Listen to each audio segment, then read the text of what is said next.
way, he said, just 2 words. Calm, quiet. Almost like he was asking them to pass the salt.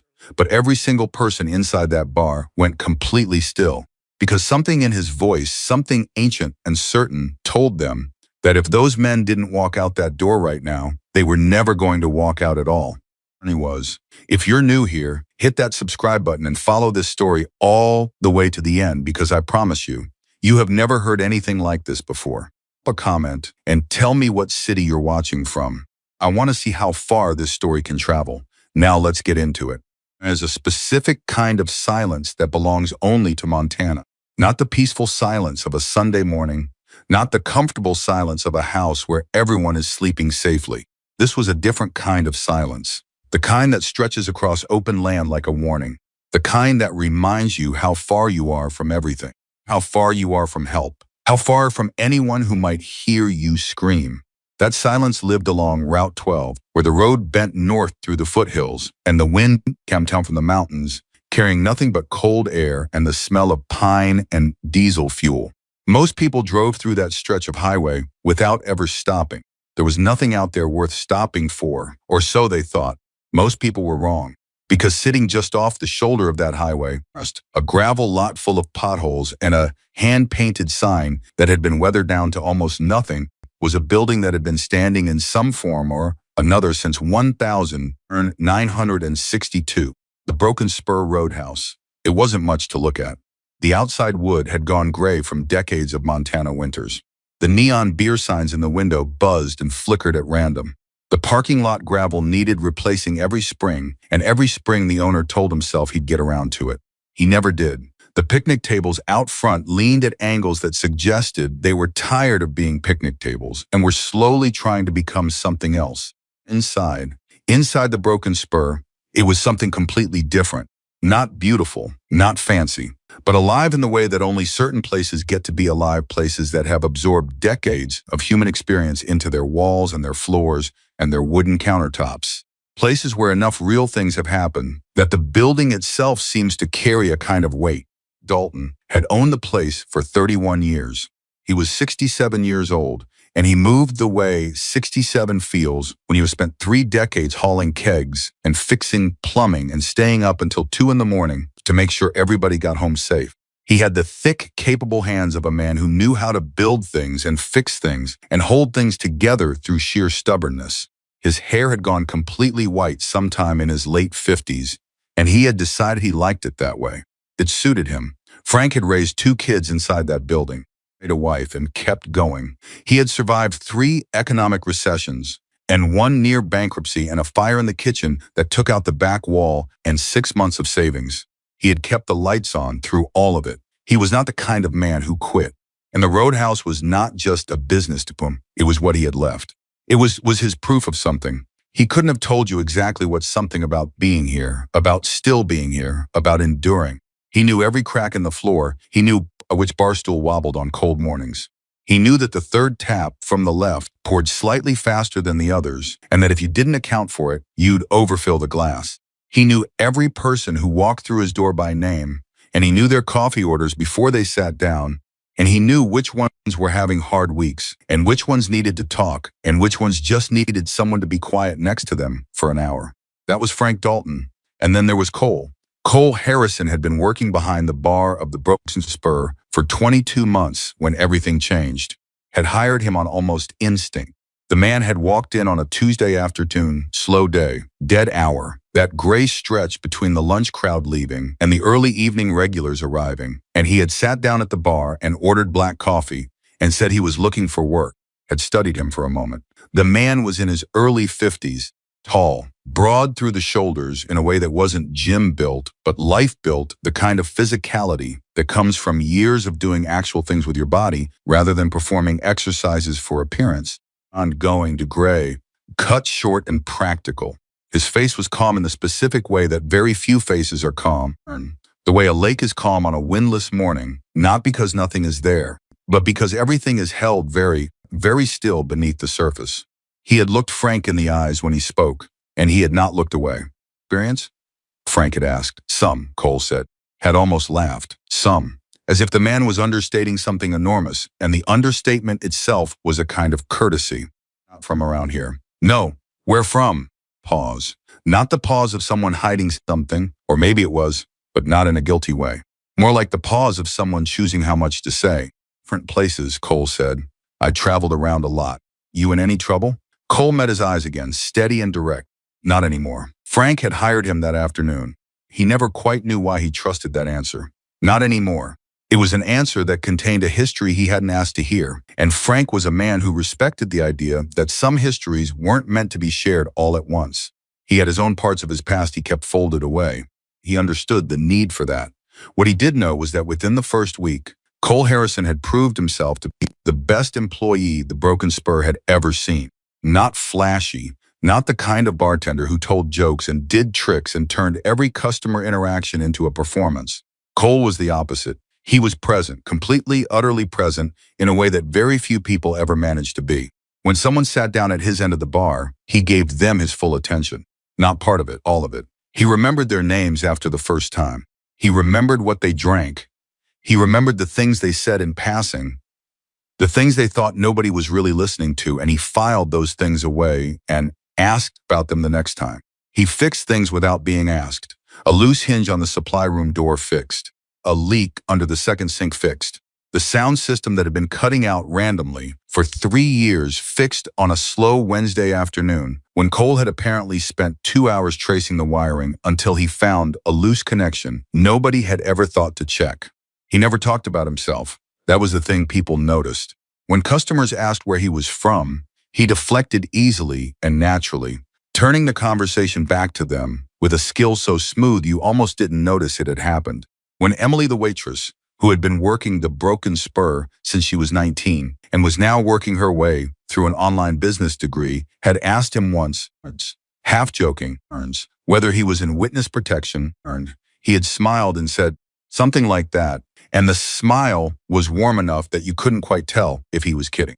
Emily Carter was 24 years old, and she had the particular combination of toughness and warmth that small towns sometimes produce in people who grow up having to figure things out for themselves. She was good at her job in the way Cole was good at his, not through performance, but through genuine attention. She knew which tables needed more time and which ones needed her to stay away. She knew how to handle a difficult customer with a smile that was technically friendly and actually a wall. She had been doing it long enough that it was second nature. She and Cole had developed a working rhythm that neither of them had to think about. He watched the bar, she worked the floor. When things got busy, they moved around each other with the efficiency of people who understood each other's instincts. She had asked him once, after a particularly complicated Friday night, where they'd handled a full house almost entirely without speaking, where he had learned to read a room like that. He had been quiet for a moment, wiping down the counter. He said. She had learned not to push past that. The regulars liked him. The truckers who stopped in off the highway liked him. Ranchers who came in on Friday nights liked him.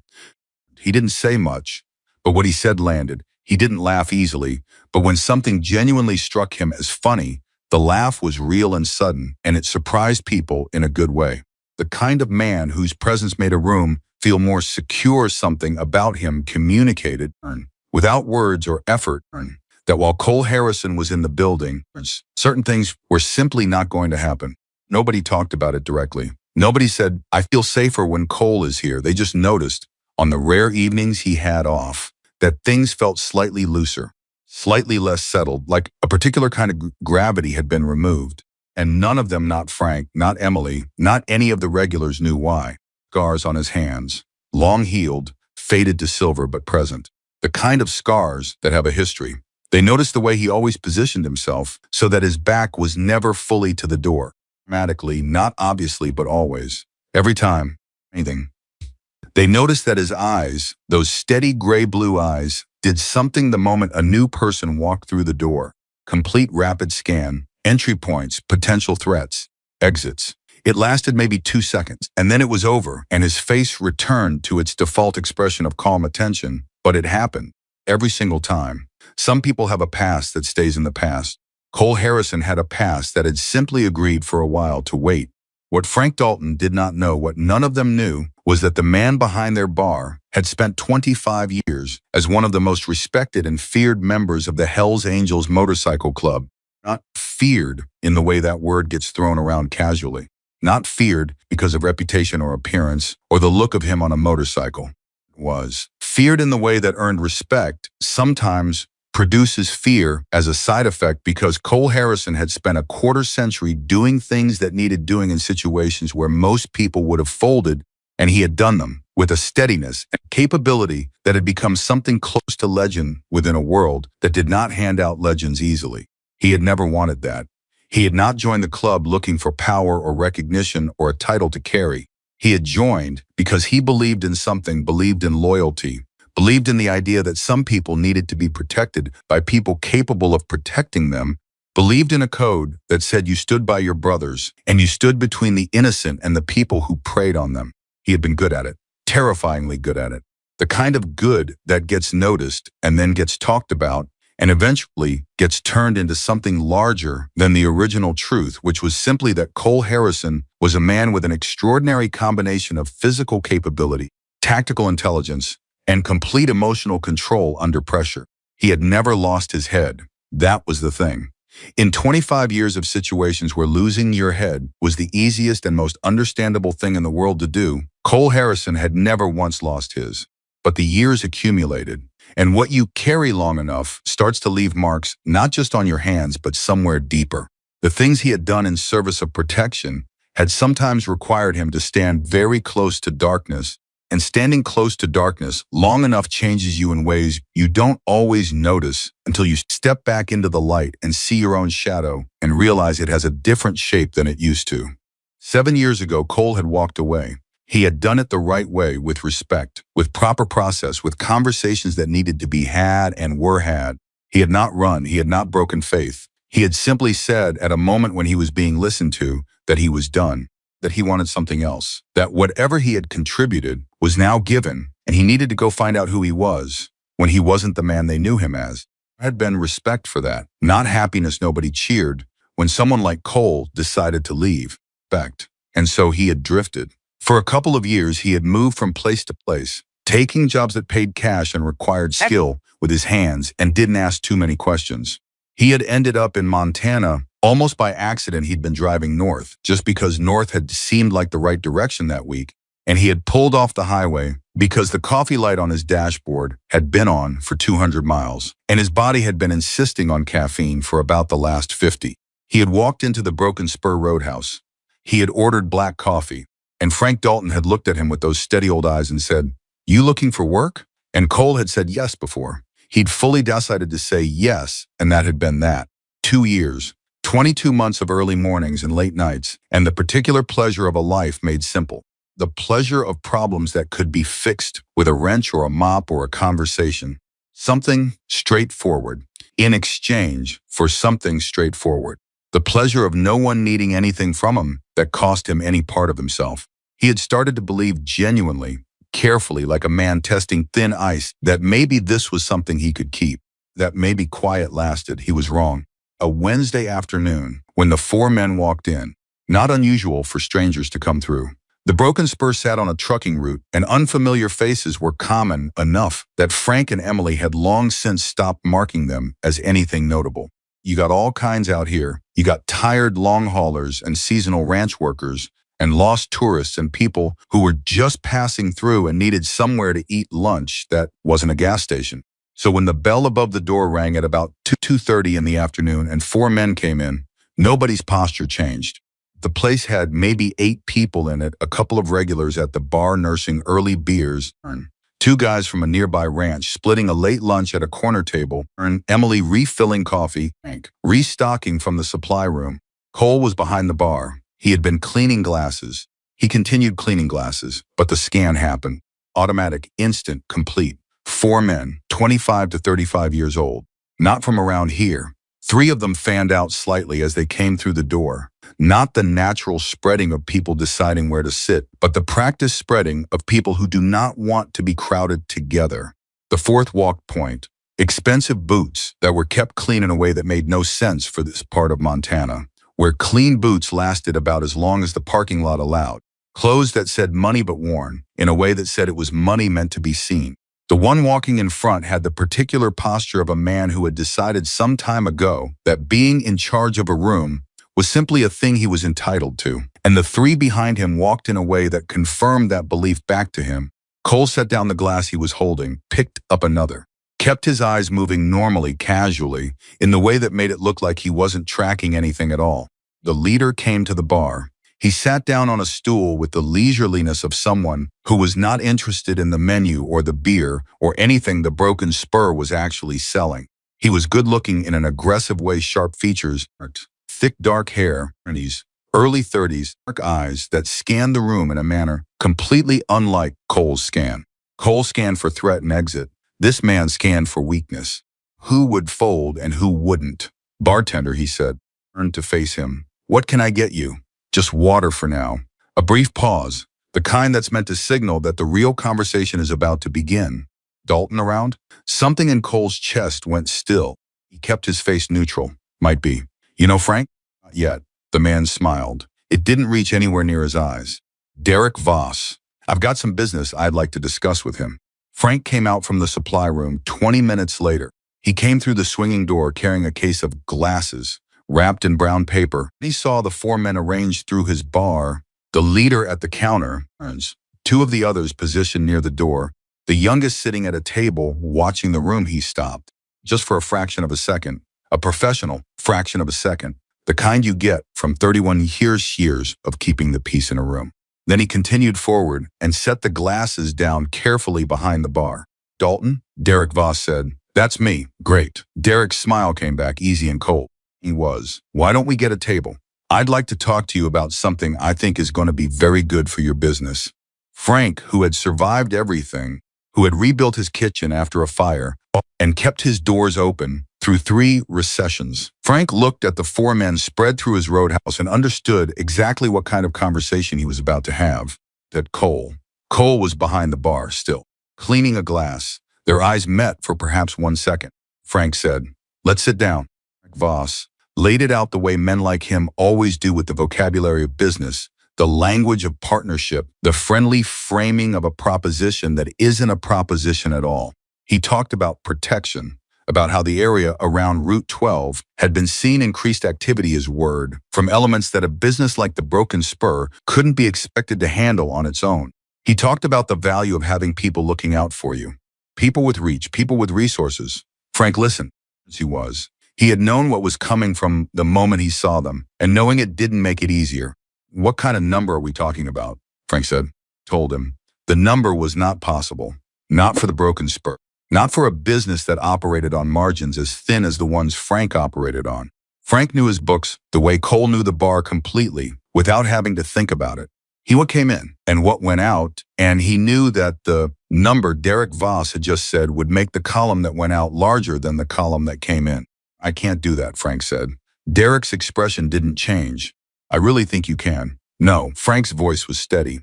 I've been running this place for 31 years. I know what I can and can't do.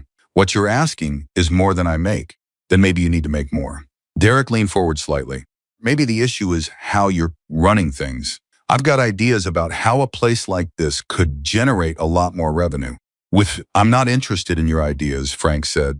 Einar, I'm not interested in what you're selling. The temperature in the room shifted, not dramatically, just a degree or two, but Cole felt it from behind the bar, the way you feel a change in air pressure before a storm.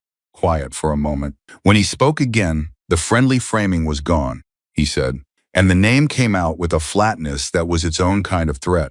I've been very respectful here. I came in here and I sat down and I explained the situation like an adult. I'm giving you the opportunity to make smartest decision. I think you should take it. I think you should leave, Frank said. 3 seconds of silence. Then Derek Voss stood up. Frank, who didn't back down, Frank, who had held this place together. Through everything, Frank suddenly found himself on the floor. It happened fast. Derek had grabbed him by the front of his shirt, half risen from the table, and shoved, and at 67 years old with worn-out knees and the weight of 3 decades of hard work in his body, Dalton went down hard on the floor of his own roadhouse. The sound of it was terrible. Not loud, it was a soft, heavy sound, the sound of an old man hitting boards, but it was terrible in the way that things that should never happen have a particular quality when they do. Emily made a sound that wasn't quite a word and started forward. The other men, Ryan Blake, the reckless one with the violent eyes, stepped in front of her and grabbed her arm. "Easy," he said with a smile that had nothing friendly in it. Froze, the whole room froze, and behind the bar, Cole Harrison set down the glass he was holding. He set it down carefully, deliberately, the way you set something down when you know that whatever comes next is going to require both hands. He looked at Ryan holding Emily's arm. He looked at Frank on the floor. And then he looked at Derek Voss, who was standing in the middle of the room with the confidence of a man who has never once been wrong about who held the power in a given situation. Cole walked out from behind the bar. He moved at normal speed, not rushing, not broadcasting anything, just a man walking across the floor of a bar, each step even. His face carrying that expression that was not quite calm and not quite anything else. The expression that people who had known Cole Harrison for a long time had learned was actually the most dangerous thing about him, because it meant that everything else had been shut off except the one thing that was necessary. He stopped in the middle of the room, and he said quietly to Ryan, "Let her go." Ryan looked at him, sized him up, saw an older man, odd sure, weathered sure, but older, a bartender. He made the calculation that men like him always made when they were wrong about something. He laughed. "Or what?" he said. The room was so quiet that the buzzing of the neon beer sign behind the bar was the loudest sound in it.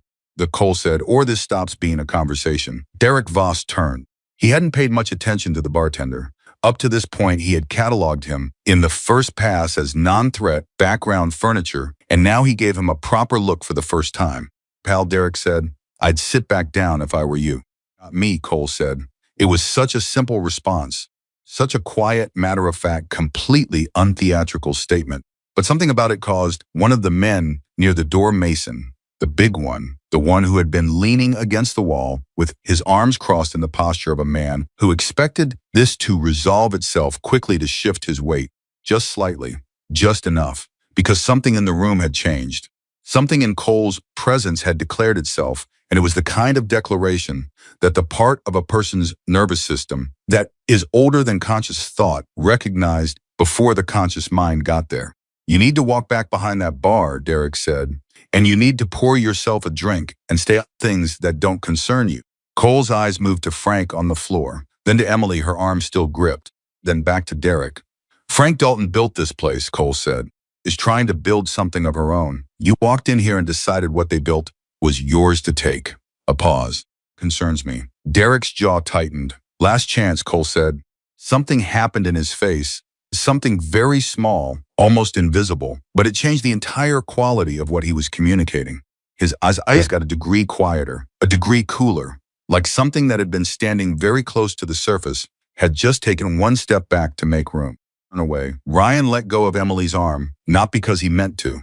He did it before he thought about it, the way you flinch before you can stop yourself. And the moment he did it, his face went hard with embarrassment, and he looked at Derek, because embarrassment in men like him always converts immediately to anger. Voss looked at Cole Harrison for a long moment, and then he said, "Get him." What happened next lasted 40 seconds. In some ways, it lasted much longer than that. In some ways, for the people in that room, lasted for the rest of their lives, became one of those things that bifurcates memory into before and after that you describe to people years later and still can't quite make them understand, because the reality of it was so different from anything they had a framework for. Mason came first. He was the biggest, and Derek trusted him first. And Mason had been in enough situations like this to know that the way you handle a problem is you address it immediately and decisively, and you don't give it room to breathe. He crossed the distance between them fast. Cole didn't move back. He didn't brace. He didn't widen his stance or raise his hands or telegraph anything. He just adjusted. A small, almost imperceptible shift of weight and angle. And then Mason's momentum was going somewhere. Mason hadn't intended it to go. And the big man found himself redirected with a smooth, mechanical efficiency that was so far from what he expected that his brain couldn't catch up fast enough. He didn't fall. Cole didn't put him down. He just displaced him. Moved him out of the way with the same casual completeness with which you'd move a piece of furniture. And by the time Mason had recovered his balance, Cole was already somewhere else and Ryan was already in motion. Ryan came in angry, which is the worst way to come in. Cole handled him in a way that took approximately 4 seconds and resulted in Ryan sitting on the floor with his back against the bar and a very clear understanding that he was going to stay there. Third man, Eddie, the youngest, the one who had something to prove, hesitated. That hesitation told Cole everything he needed to know, Cole said to him, and his voice was completely flat, carrying no threat or heat or performance. Just information. You don't want this. Eddie stayed where he was. Cole turned to face Mason, who had recovered and was rebuilding his determination. You either, Cole said. There was a moment, the kind of moment that only exists for a few seconds, but that feels like it breathes.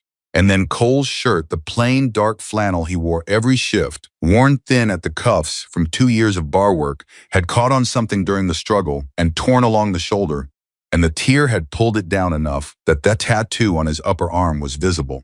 It was a faded piece of work, years old. The ink had blurred and softened at the edges the way old tattoos do. But the image was still clear to anyone who knew what they were looking at. Voss knew what he was looking at. His face changed, not all at once, in stages, like a structure losing its load-bearing support column. Confidence first, then the calculation, then something that was the beginning of something he wouldn't have admitted to anyone. The angel, he said, barely audible. Less a sentence than an involuntary sound.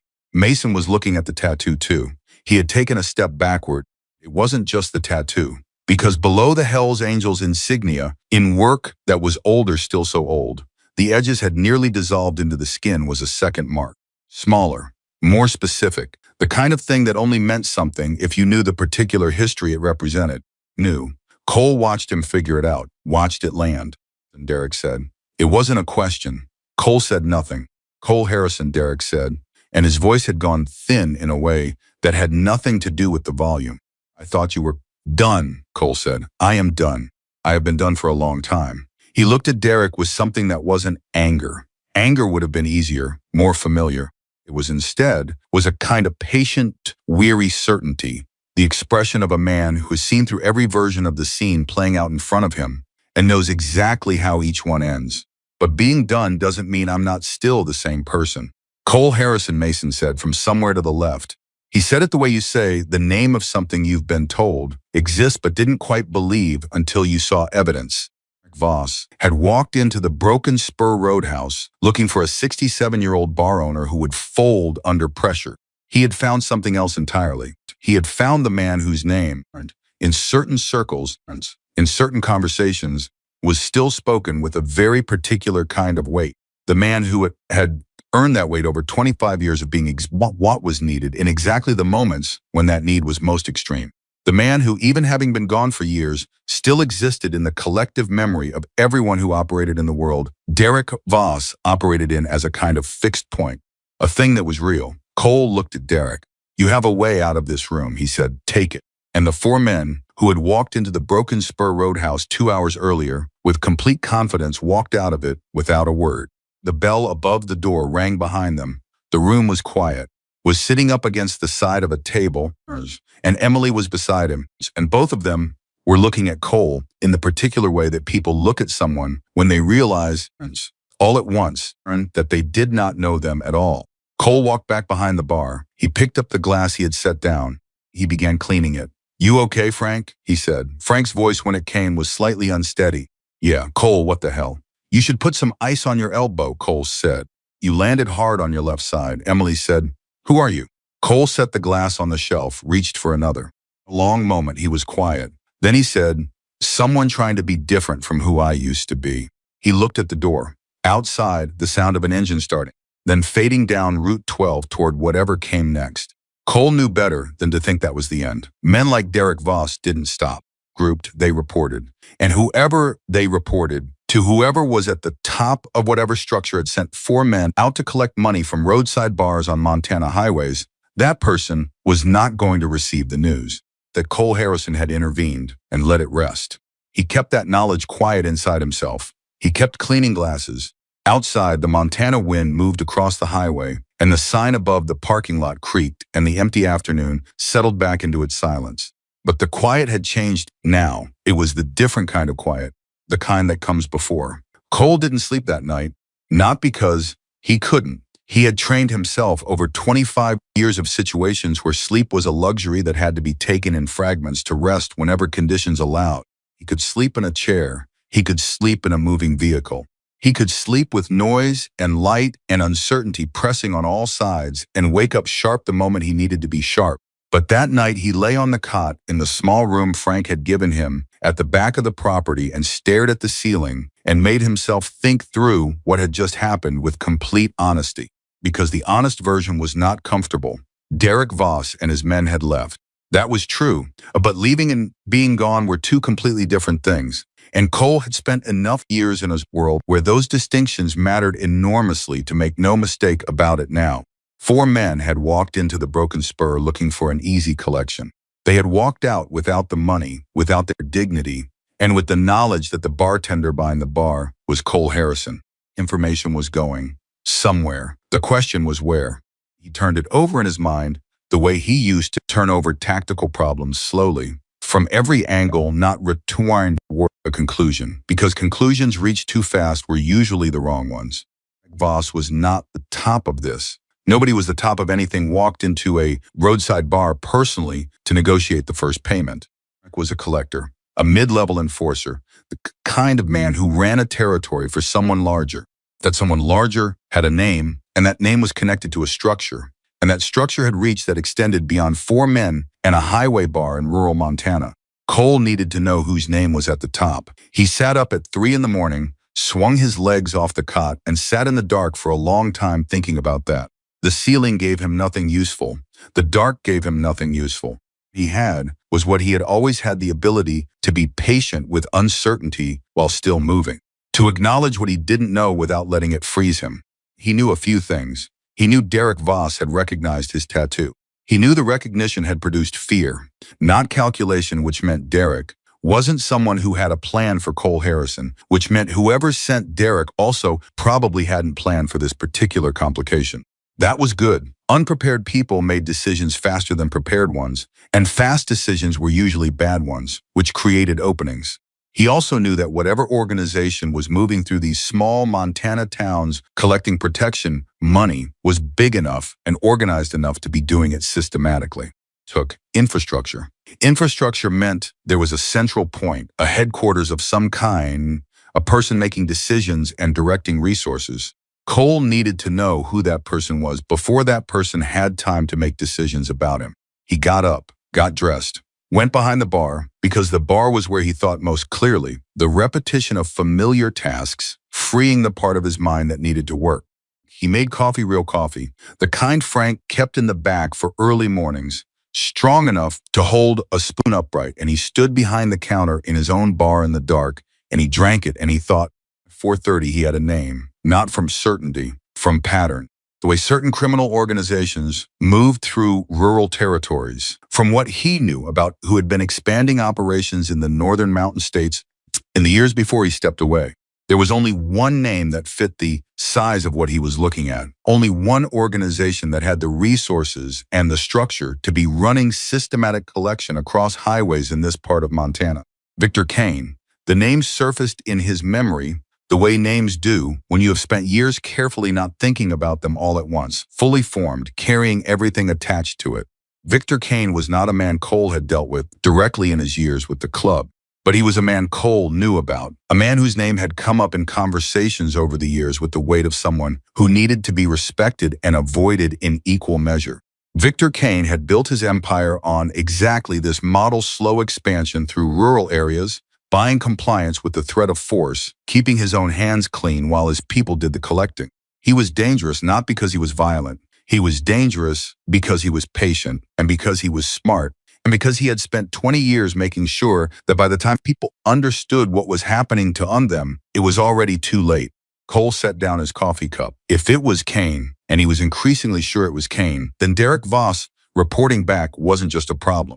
A specific kind of problem, because Kane would not respond to the news that Cole Harrison was in a Montana roadhouse the way most people would respond.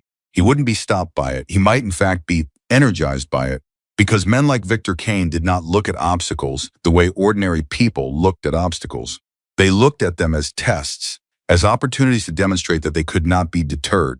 Cole was still thinking through the implications of that when he heard the back door open. He didn't tense, didn't reach for anything. He tracked the sound, identified its quality, not forced, not careful. The sound of someone who knew where they were going and wasn't trying to hide it, and waited. Came through the kitchen doorway in pajamas and slippers, his white hair disordered from sleep, moving with the slightly careful gait of a man whose left side had taken a hard landing on hardwood floors the afternoon before. He stopped when he saw Cole behind the bar. "Figured you'd be up," Frank said. "How's the elbow?" Frank held it up briefly. "Purple." "Doesn't matter." He came around and sat on a stool, the one closest to the kitchen end, the one with the slight wobble that Frank always sat on anyway because he'd been sitting on it for 30 years and the wobble didn't bother him anymore. He looked at Cole across the bar, the way he used to look at him before all of this, steady, patient, the look of a man who was going to wait until he got the real answer. "Tell me." Cole looked at him for a moment. Then he picked up the coffee and poured a second cup without asking and slid it across the bar. Frank accepted it, wrapped both hands around it, waited. 5 years, Cole said. "With the Hells Angels." Nodded slowly. Said nothing. "I walked away 7 years ago. Clean break the right way." Cole paused. "I came here because I needed somewhere to be that wasn't connected to any of that. 2 years and it stayed quiet." He met Frank's eyes. "I'm sorry it didn't stay quiet longer." Frank was quiet for a moment, turning the coffee cup in his hands. "Guy Derek. He works for someone. Victor Kane." Turned the name over. "I've heard that name. Most people who run a business near a highway in this part of the state have," Cole said. "He's been expanding for years, moving through small towns, setting up collection, using the threat of force to keep people paying. Systematic. It's slow enough that by the time you realize what's happening, he's already built enough infrastructure around you that it's hard to push back. And now he knows you're here. He will. By morning, if not already." Set down the coffee cup. He looked at it for a second. Then he looked up at Cole and said, "That was characteristic. And also, in that moment, extremely useful. What does that mean for this place?" Cole thought about that for a moment. He could have softened it. He could have given Frank a version that was technically true, but structured to be less alarming than the full truth. He had done that before, in other contexts, with other people, when the full truth was more than the situation required. Frank Dalton was not a man who deserved a softened version of his own situation. "It means Kane is going to view this as a challenge he can't ignore," Cole said. "A man with his structure and his reputation can't have word get around that a bartender in a roadhouse turned away his people. So he's going to respond. The only question is how. Absorb this without visible panic, which was one of the things Cole had always found remarkable about him. How do you respond to that?" Carefully. Cole paused. "And I'm going to need to make a phone call." Frank looked at him. "And who?" "Someone I told myself I wasn't going to call again," Cole said. "Someone who can help." Something shifted in Frank's expression. Something complicated, not fear exactly, but the look of a man recalibrating what he thought he understood about his situation. "Cole," he said, "I don't want trouble brought to this place." Cole's voice was quiet. "Trouble is already here. Question now is what kind of answer we give it." That landed in the silence between them. Frank picked up his coffee, set it down. In the early dark, with the roadhouse empty around them and the highway silent outside, the two men sat together with the weight of what was coming.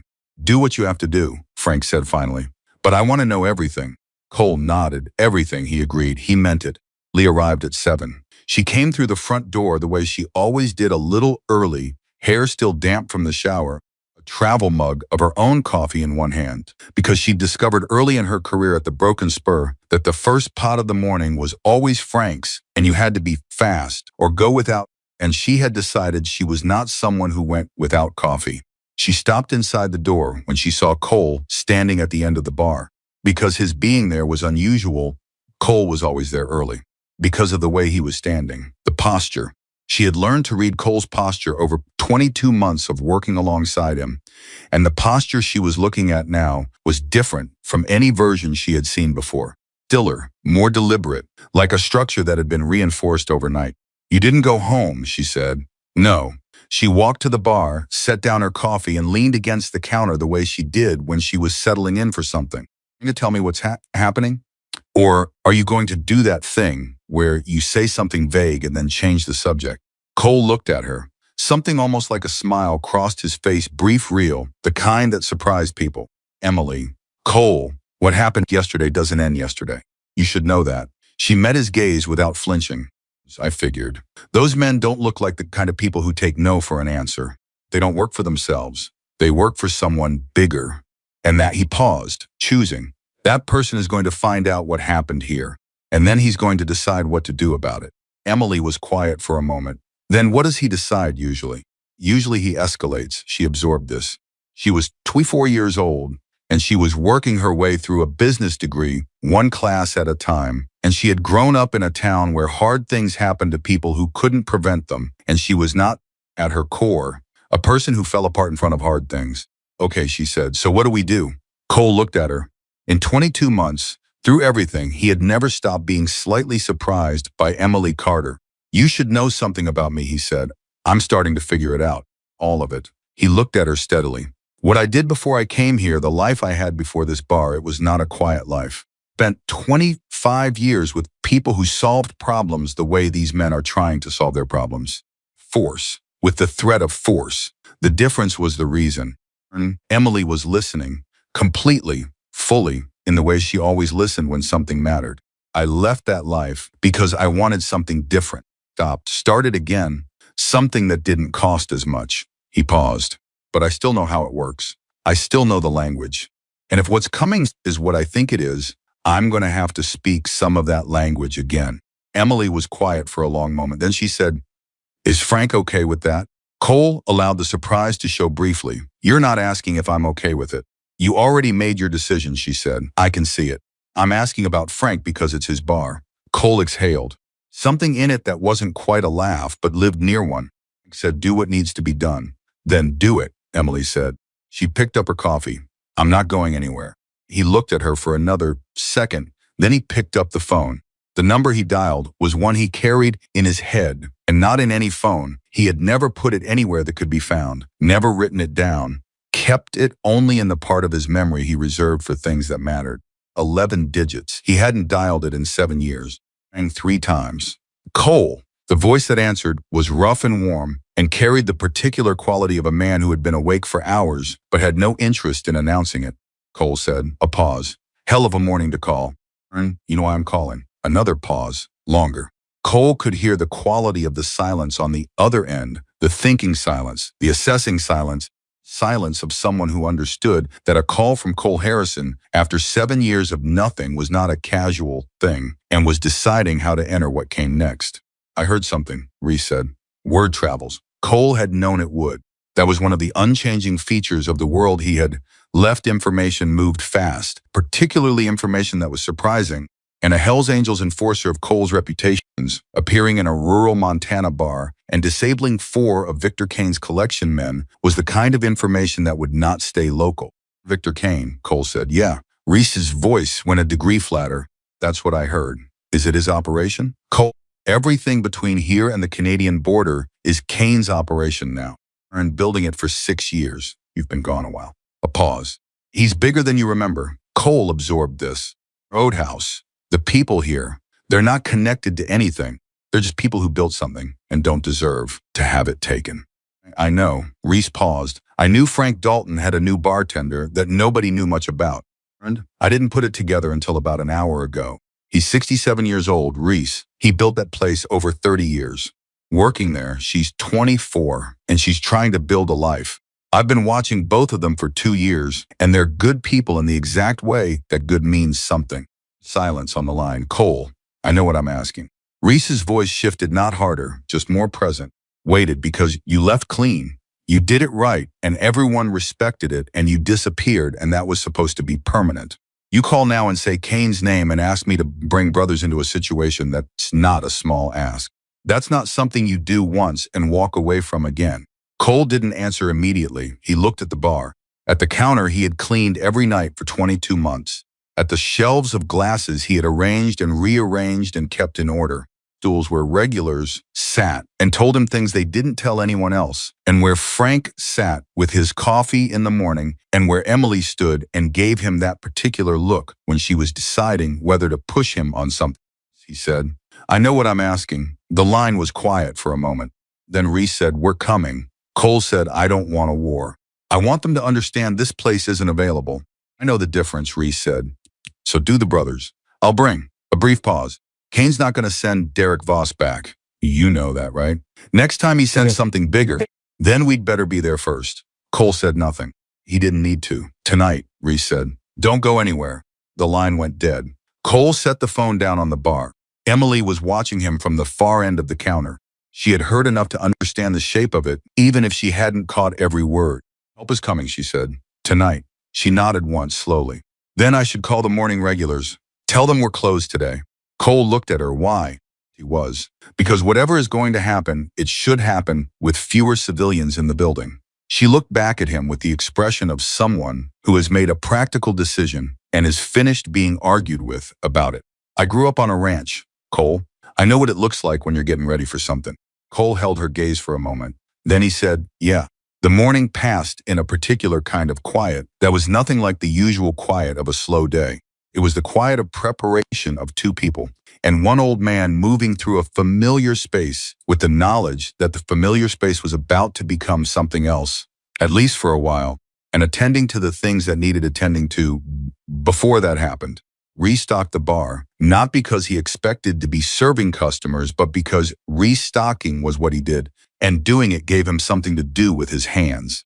Emily made 2 batches of food and wrapped them and put them in the back. People are going to need to eat at some point and clean tables that didn't need cleaning, and somewhere in the middle of that, paused at the window and looked out at the parking lot for a long moment before going back to work. Cole spent most of the morning on the phone, not the call he'd made to Reese and others. Short calls carefully placed to people who held specific pieces of information he needed. He kept his voice low and his words minimal, and after each call he would be quiet for a minute before making the next one, processing what he'd learned. The picture that assembled itself over the course of 3 hours was not good. Victor Kane's operation in Montana was larger than he had estimated from the previous night's reasoning. It had been building for 6 years, as Reese had said, and 6 years of steady building in that space had created something with real depth, not just collection routes and enforcement muscle, but relationships, paid informants in local law enforcement, a structure of legitimate businesses that moved money and provided cover. Kane was not a man operating outside the system. He had made himself part of the system in ways that made the system harder to use against him. That was the smart move. Cole had always known Kane was smart. He had also learned, through a contact who operated in a very different world, but owed Cole a very old debt, that Derek Voss had made his report within an hour of leaving the Broken Spur. And the report had gone directly to Kane, not through any intermediate. That directness told Cole something. Either Derek had known this particular bar was on Kane's personal radar for some reason, or the news about Cole was significant enough that Derek had bypassed normal channels. Either way, Kane knew. Kane was aware, and Kane was not a man who needed time to think about how to respond to challenges. He was a man who had built 6 years of empire by responding to challenges with speed and overwhelming force. Cole was on his 4th call, a short conversation with an old associate in Billings who knew the geography of Kane's operation better than almost anyone when Frank came out from the supply room and stood in the middle of the bar floor. And simply, someone's watching the parking lot. Cole put the call on hold, looked at Frank, where pickup truck, been parked on the highway shoulder opposite for about 40 minutes. Nobody gets out, just sits. Cole set the phone down face down on the bar. He moved to the window, not close to it, not where he'd be visible, just close enough to confirm what Frank was describing. The truck was there, dusty, late model, angled slightly, so the driver had a sight line to the Broken Spur's front door and parking lot. Cole couldn't see the occupant clearly at this distance, but he could see that whoever was in the driver's seat was not moving and was not pretending to be doing anything else. Cole said, "They want to know who comes and goes," Frank said. And he was. Before they move, Emily said from behind the bar, where she had been listening. She said it simply, like a fact, like she had understood the tactical logic of it without needing it explained. Cole looked at the truck for another moment. Then he moved away from the window and picked up his phone. "Kane already has eyes on this place," he said into the phone. "How close are your people to the Billings corridor?" On the other end said something. Cole said, "It needs to be before dark." Another exchange. "Thank you." He hung up, looked at Frank. "The truck is going to be there until someone tells it to leave, or until something happens worth reporting," Cole said. "I'm going to step outside and give him something to report." Stared at him. "What?" He's watching to see if I'm still here and whether I've called for help.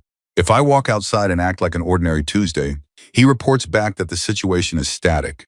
That buys time, and if he's not just watching, Emily said, he's just watching. Kane doesn't move until he has information. He's too careful for that. Cole paused. I'll be outside for 10 minutes.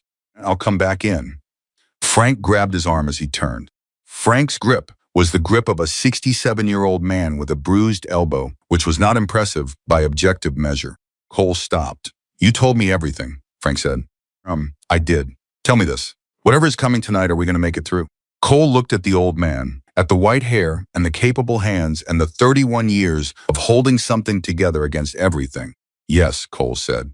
He said it the way he said things when he meant them completely. Not the way people say yes when they are trying to be comforting.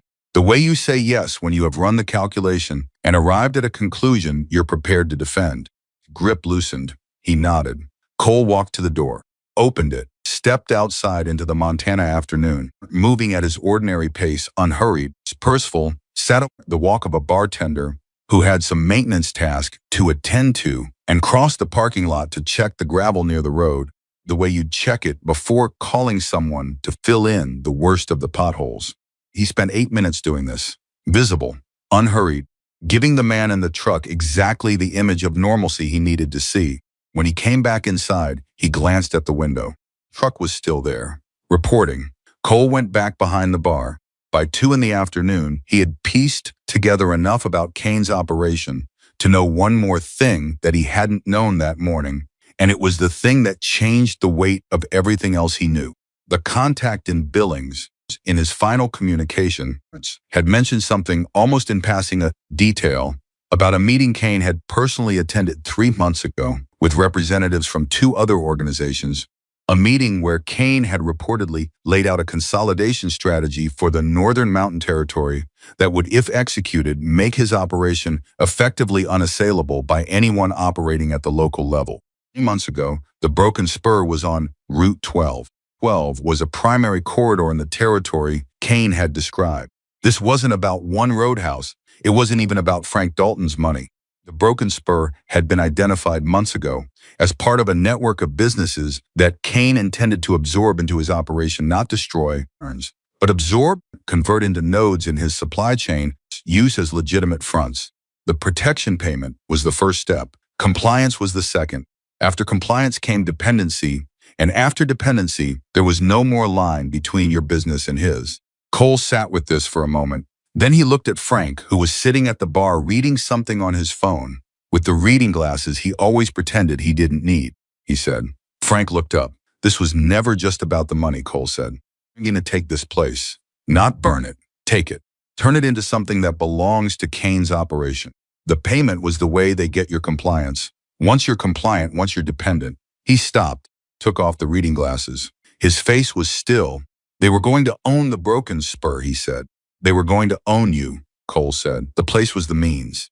You were the end. A business owner who's been here 31 years, who everybody in the county knows and trusts, that's a valuable asset to someone running a shadow operation. You become the face of legitimacy over something that isn't legitimate at all. It was quiet. In the silence, something passed across his face. Fear, something harder than fear, something in the region of fury, held very still. He was. My father built the first version of this building, Frank said.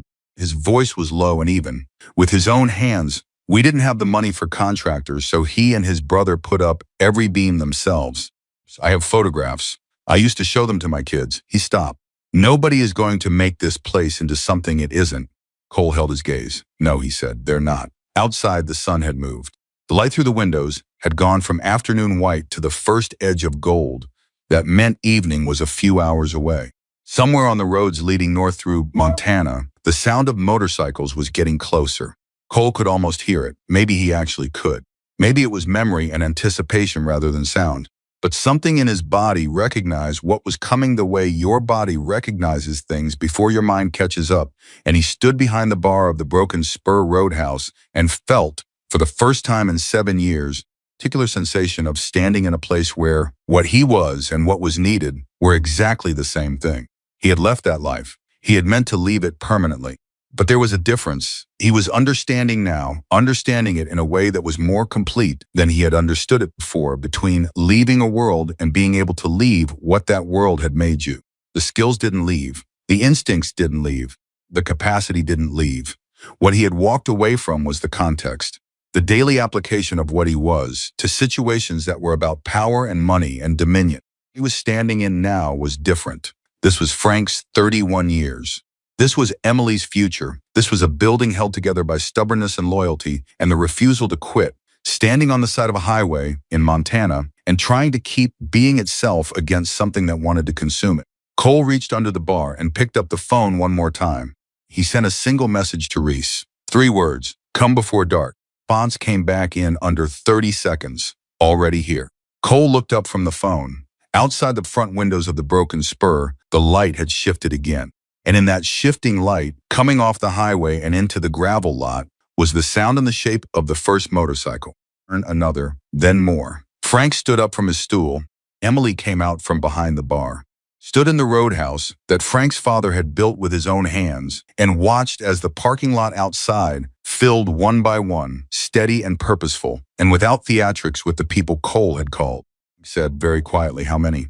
Enough, Cole said, to the door. Reese Calloway was not a large man, thing people noticed about him, and it was always the thing that misled them. Be 5'10", lean through the shoulders, somewhere in his mid-50s with close-cropped gray hair and a face that had been weathered by decades of road and weather and decisions that didn't have comfortable options. He moved with the economical precision of someone who had long ago stopped caring about how he appeared and was entirely focused on what was functional. Cole stepped out into the parking lot and Reese stepped off his motorcycle at almost exactly the same moment, and the two men looked at each other across the gravel for a beat that was longer than necessary and shorter than what it contained. Then Reese crossed the distance and put his hand out, and Cole took it. You got old, Reese said. So did you. Yeah, but I look distinguished. Reese glanced around at the roadhouse, the gravel lot, the highway shoulder where the surveillance truck had been parked all afternoon. The truck was gone. Now it had pulled out 20 minutes ago, which told Cole that whoever was in it had seen enough and was reporting. This is what you landed in. This is what I built, Cole said. Without defensiveness, just the fact of it. Reese heard the distinction. He nodded once. Behind him, the others were dismounting. Cole counted 11 men in addition to Reese, 12 total. He recognized 6 of them brothers he had ridden with, stood beside, trusted with his life in situations that tested what trust actually meant. Other 6 were faces he knew by reputation rather than direct experience. Younger men who had come up in the years since Cole had been gone, but men that Reese had chosen to bring, which, enough. None of them made noise about being there. There were no performances of arrival, no displays. They dismounted and stretched and looked around and moved toward the building with the efficient quietness of people who understood what they were there for and were focused on that. Cole held the door open. Frank was standing behind the bar, put on a clean shirt at some point during the afternoon. Cole noticed a detail that was so entirely Frank that it almost broke something in his chest. The old man had known something serious was coming, and his response had been to put on a clean shirt, to meet it properly. Frank looked at the 12 men filing into his roadhouse, and his expression changed, and he said, steadily, what can I get everybody? Quite a question. It was the reflex of a man who had been running a bar for 31 years, the instinct that kicked in when a room filled with people regardless of the circumstances. Frank Dalton's answer to a hard situation was to put something useful in front of the people who had to deal with it. He looked at Cole. Cole looked at Frank. Coffee, he said. A lot of it. Frank moved. Emily was already behind the bar, pulling cups, filling the industrial percolator that Frank only brought out for large gatherings. She worked fast and without being asked, her movements efficient and calm, and if she felt anything about the fact that her workplace had just filled with a dozen Hells Angels members, she had decided that feeling it was a task for later, and right now there was coffee to be made. Watched her for a moment, then said quietly to Cole, she's good. She is, Cole agreed. The men arranged themselves through the bar with the natural tactical instinct of people who assess space automatically, some at the bar, some at tables, a couple near the windows. No one had to direct it. It just happened. sat across from Cole at the corner table, the one Cole preferred, the one with sightlines to both the front door and the side windows, and folded his hands on the table and got into it without preamble. Kane already knows, Reese said. Whatever your surveillance truck reported, it got to him fast. My guy on the inside says Kane took the call personally. That doesn't happen for small stuff. How'd he react? Reese's jaw tightened slightly. Kane gets quieter when he's angry. Always has. Loud people telegraph. Kane goes silent, and then things happen. Well, thought about this. Timeline? My read? He moves tonight. Not with Derek's people. Derek is finished. Kane doesn't use assets that have already failed. Something different. Something with more weight. Reese paused. Another pause. The kind that meant what came next was the part that was harder to say. Cole, my guy says Kane has been waiting for something like this. And went still. Explain. Kane knew you were here. 2 months ago. Not after yesterday, he knew before that. He had you flagged as soon as you crossed into his territory, which was about 18 months ago. Reese held Cole's gaze. He didn't move on it because you weren't doing anything. You were a bartender. You weren't connected to anything on his list. Cole absorbed this in silence.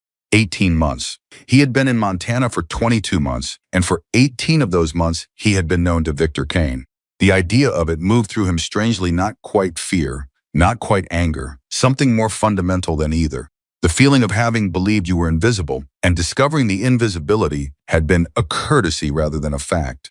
Cole said, I'm nobody to Kane. We've never directly crossed. Because of what you represent, Reese said. Cole, you left the club. You disappeared. And the story of what Cole Harrison used to be, that story doesn't die just because you walk away from it. If anything, it got bigger. Men like Kane don't like big stories they can't control. You being here, even doing nothing, was a variable he couldn't account for.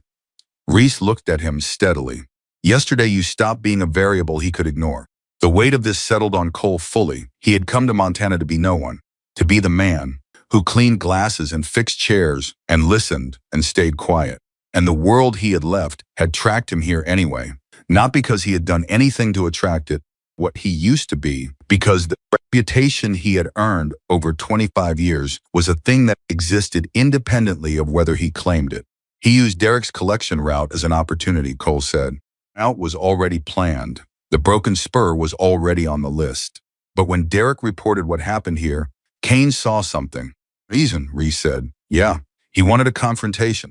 He wants a resolution. Cole Harrison, existing unaffiliated in his territory, unchecked, that's a problem for him, regardless. Better to make it happen on his terms, on his timeline.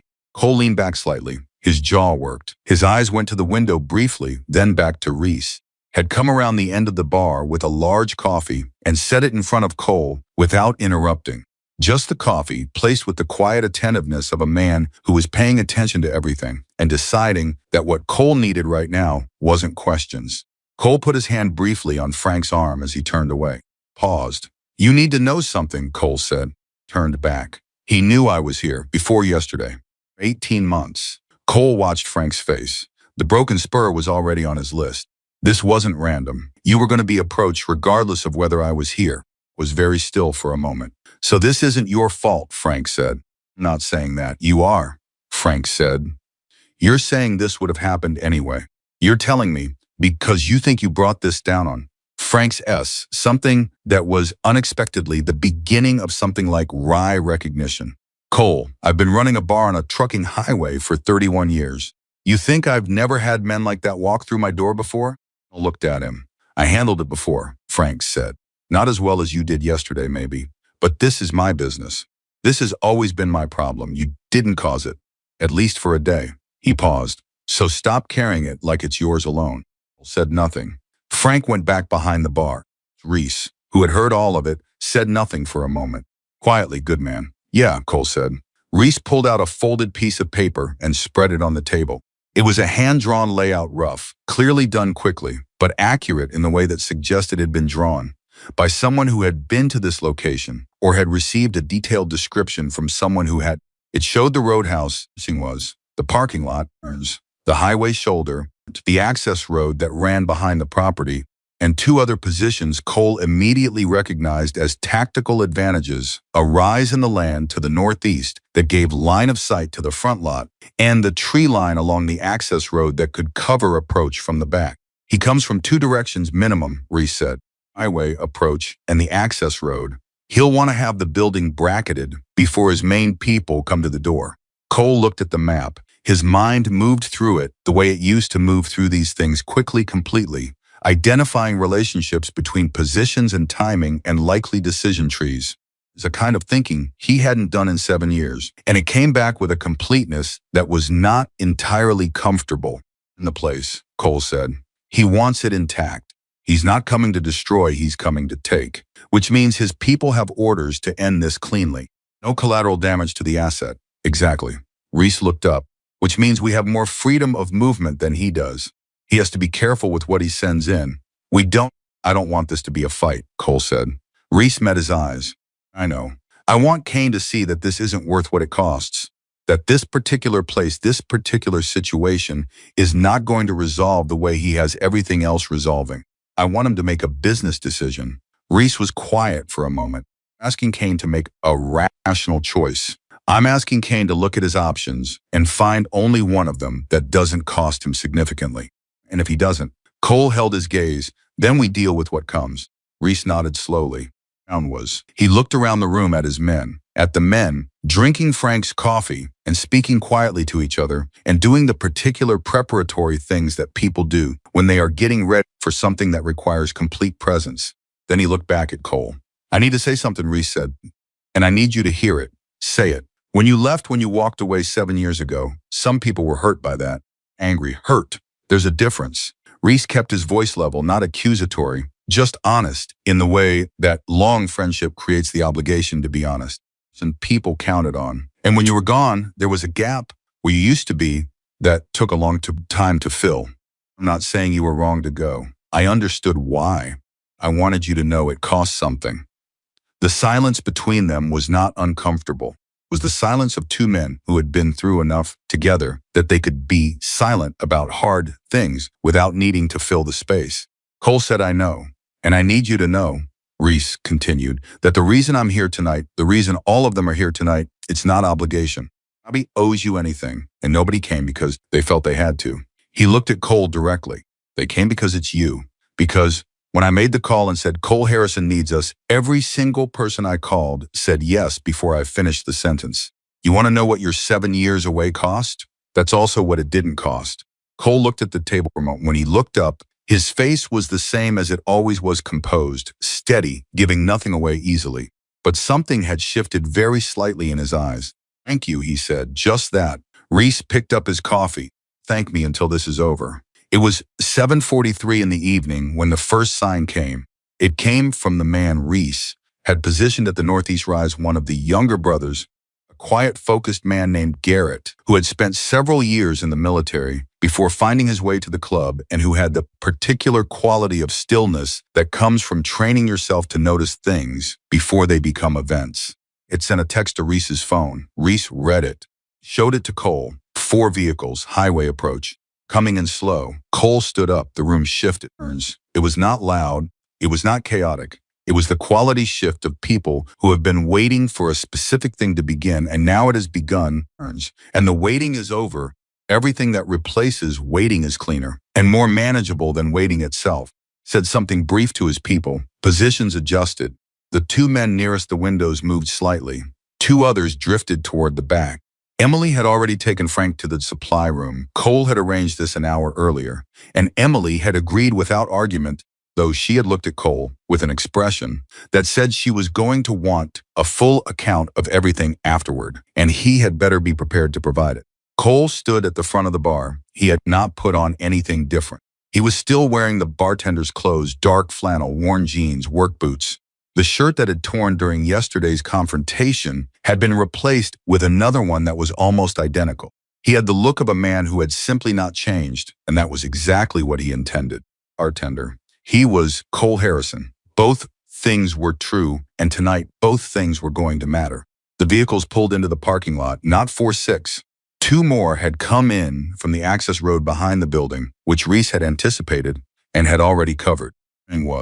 Cole registered this through the body language of the man nearest the back window, a slight shift of confirmation that meant what was supposed to be there was there. He watched the front door. It opened. The man who came through it was not Derek Voss. Voss would have been manageable in the sense that Cole already knew what Derek was: a confident mid-level enforcer with a short red on the room.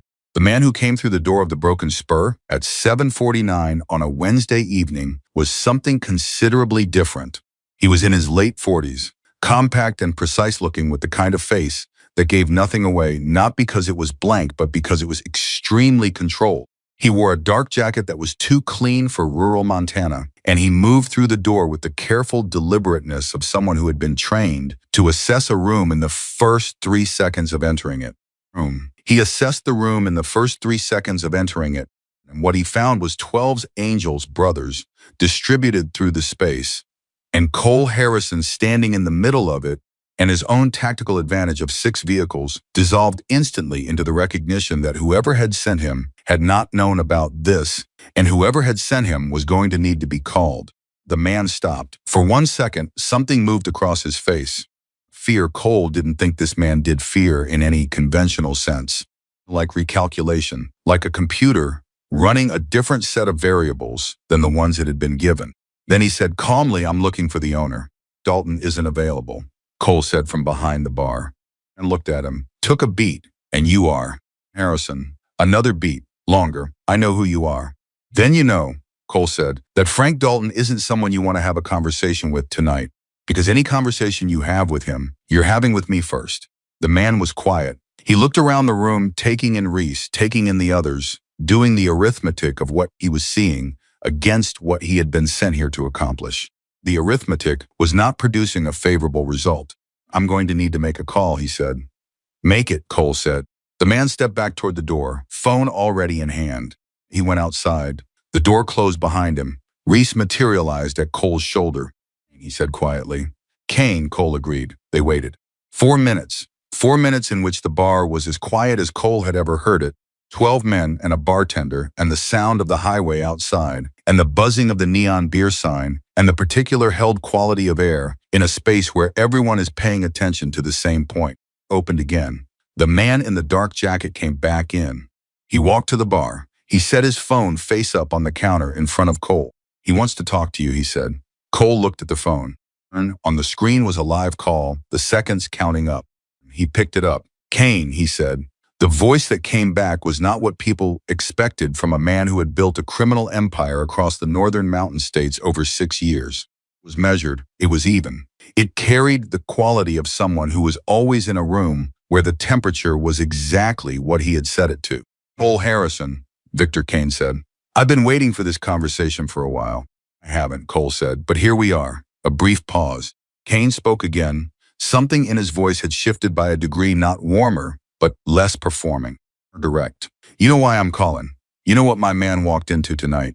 "I do. I had a plan for that Roadhouse. I had a timeline. I had a process." Another pause. "You disrupted my process." "Dalton built that place," Cole said. "His father put up the first beams himself. His kids grew up there 31 years. You were going to absorb it into something he never agreed to be part of." Cole kept his voice level. Not angry, not aggressive, just clear. "I'm not going to let that happen." Silence on the line. Then Kane said, "You're one man, Harrison. Even with whatever you've assembled in that bar tonight, I have 6 years of infrastructure in this territory. I have resources you can't match. I have patience." A pause. "You really want to make this your war?" "No," Cole said. "I don't want any war. That's the point." He paused. "Let it breathe. I want you to look at this particular situation and decide that it costs more than it's worth. Burr isn't the only bar on Route 12. It isn't the only business in your expansion plan. Place, owned by one old man, and it has a complication attached to it that your other targets don't have." Another pause. "Walk away from this one, just this one." The silence on Kane's end was longer this time. Cole waited. He was good at waiting. He had always been good at waiting. "Asking me to back down," Kane said finally. "I'm asking you to make a rational business decision," Cole said. "You back down from this one location and nobody knows except the people in this room. Operation continues. Your timeline continues. This is a calculated loss, not a defeat. A smart man. You know the difference." Another silence. Then Kane said, "My man is going to walk out of that bar," Cole said. "And then you and I are even, 1 for 1. You keep your Roadhouse, I keep my operation. One condition," Cole said. "Go ahead. The business is on Route 12. The other one's on your list. You leave them the choice. Real choice. Nobody gets pushed. The silence this time was different. It had a considering quality. The silence of a man actually running calculations rather than performing them. That's a bigger ask, Kane said. I know what I'm asking, Cole said. Same words he had said to Reese. Same meaning, complete awareness of the weight of the request and the willingness to hold it anyway. Kane was quiet for 8 seconds. Cole counted them. Kane said, You are a significant inconvenience. I've been called worse. Something happened on Kane's end of the line that was almost not quite, but almost a sound of reluctant acknowledgement. My man leaves. We're done with that location. A pause. I'll consider your condition. Consider it seriously, Cole said. I always consider things seriously. A final pause. Don't make me regret this. The call ended. Cole set the phone down on the bar. The man in the dark jacket was watching him. Cole slid the phone back across the counter. You're done here, he said. The man picked up the phone. He looked at Cole for a moment, not with hostility, but with the expression of someone reassessing something they thought they understood. Then he turned and walked to the door and went out. And through the window, Cole watched him speak briefly to the people in the vehicles. And one by one, the vehicles turned and pulled out of the parking lot and back onto Route 12 and disappeared into the dark. It was silent. Then Reese let out a breath that was long and slow and contained a tremendous amount of compressed tension. You just negotiated with Victor Kane, he said. Tried to, Cole said. He said he'd consider Cole. Reese looked at him. Kane never considers. Kane decides. If he said consider, he meant yes, and he's giving himself the exit of not having said yes. He paused. That was I have been doing this for 30 years. I have never seen anyone talk Victor Kane off a position he had already committed to. Cole said nothing. From the back, the supply room door opened. Frank came out, moving fast for a 67-year-old man with a bruised elbow, followed by Emily, who was close behind him. Looked around the empty bar, at the windows showing a dark and empty parking lot, at the 12 men who were beginning, now that the tension had released, to look like ordinary people in a bar rather than a tactical unit. Frank looked at Cole. It's done, he said. Cole looked at Frank Dalton at the white hair and the clean shirt and the 31 years and said, For tonight. Yeah. Frank put both hands on the bar and leaned on it heavily, and Cole understood that the weight being transferred to that bar was not physical. Emily came around beside him and put her hand on his back, and Frank straightened up after a moment and cleared his throat and looked at Reese and the others with the expression of a man who had been holding himself together for 24 hours and was now beginning the careful process of setting that down. Frank said, and his voice was rough but steady. Let me get you gentlemen some real drinks. The sound that moved through the room at that was not loud, but it was warm. Cole stood behind the bar and watched Frank move, watched the old man pull bottles from the shelf he knew, as well as he knew his own hands, watched him pour with the precision of someone who had been doing it for 3 decades, watched him move through his own space with the particular authority of a person in the place that belongs to them. Burr, still standing, still his. Reese settled onto a stool across from Cole. He looked at the bar, at the room, at the people in it. He looked at pouring, at Emily writing something in the small notebook she always kept in her apron pocket, probably. Cole thought, a list of things to do tomorrow, because Emily was the kind of person who responded to hard situations by immediately beginning to think about what came next. Then Reese looked at Cole and said quietly, under the sound of the room finding its way back to something like normal, You know this isn't fully over. I know, Cole said. Kane is going to honor what he said tonight, but he's also going to watch. He's patient. He said so himself. He's going to wait and see if the situation changes. Then the situation won't change, Cole said. Reese turned the glass in his hands. Staying. It wasn't a question. But Cole answered it anyway. I'm staying, he said. He picked up a glass from behind the bar, held it up briefly to check it, set it down and began to polish it, the motion as familiar and settled as breathing. Outside on Route 12, the night traffic moved the way it always had, trucks going north and south, headlights coming and going, the highway doing what highways do, people between places without caring much about what any of them were carrying inside themselves. Inside the broken spur, the lights were on and the bar was full, and Frank Dalton was pouring drinks in his own place for the people who had come to stand with it. It was not the end of things. Cole knew that, but it was the end of tonight. And tonight that was enough. The brothers left before dawn, not all at once. In pairs and small groups, the way they had arrived without ceremony, without announcement, simply present and then gone, the way good people sometimes move through hard situations. By 4 in the morning, the parking lot was empty again except for Reese's bike. And by 4:30, Reese was standing at the bar drinking the last of the night's coffee and looking at with the expression of a man who had something left to say and was deciding how to say it. Cole waited. He had cleaned the bar twice already, on his third pass, not because it needed it, but because his hands needed something to do while his mind worked through what came next. Kane is going to test it, Reese said, not right away. He's too smart for right away.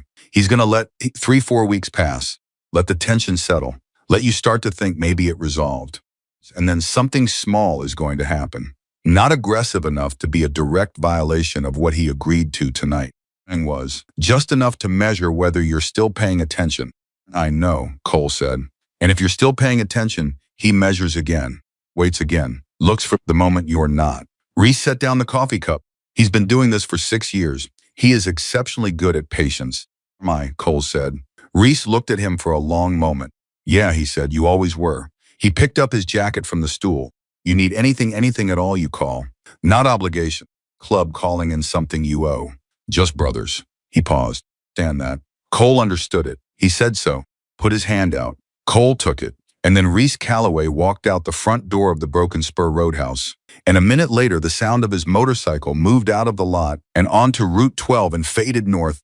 And Cole stood alone in his bar in the early quiet of 4:30 in the morning and let the silence settle around him. He stood there for a while, not thinking exactly, more like integrating the way the body processes something large and complicated by going still with it for a moment before beginning to move again. The last 48 hours had been the most concentrated version of his old life that he had experienced since leaving it, and now that the concentration had passed, what he was left with was not relief exactly, but something more textured, something that contained gratitude and exhaustion and a particular kind of clarity that comes only from having been tested against something real and having held. He was still the bartender. That was what he kept coming back to, all of it. Through Derek Voss and Victor Kane and 12 brothers filling a bar in the Montana dark and a phone call that could have gone 5 different directions, he had remained.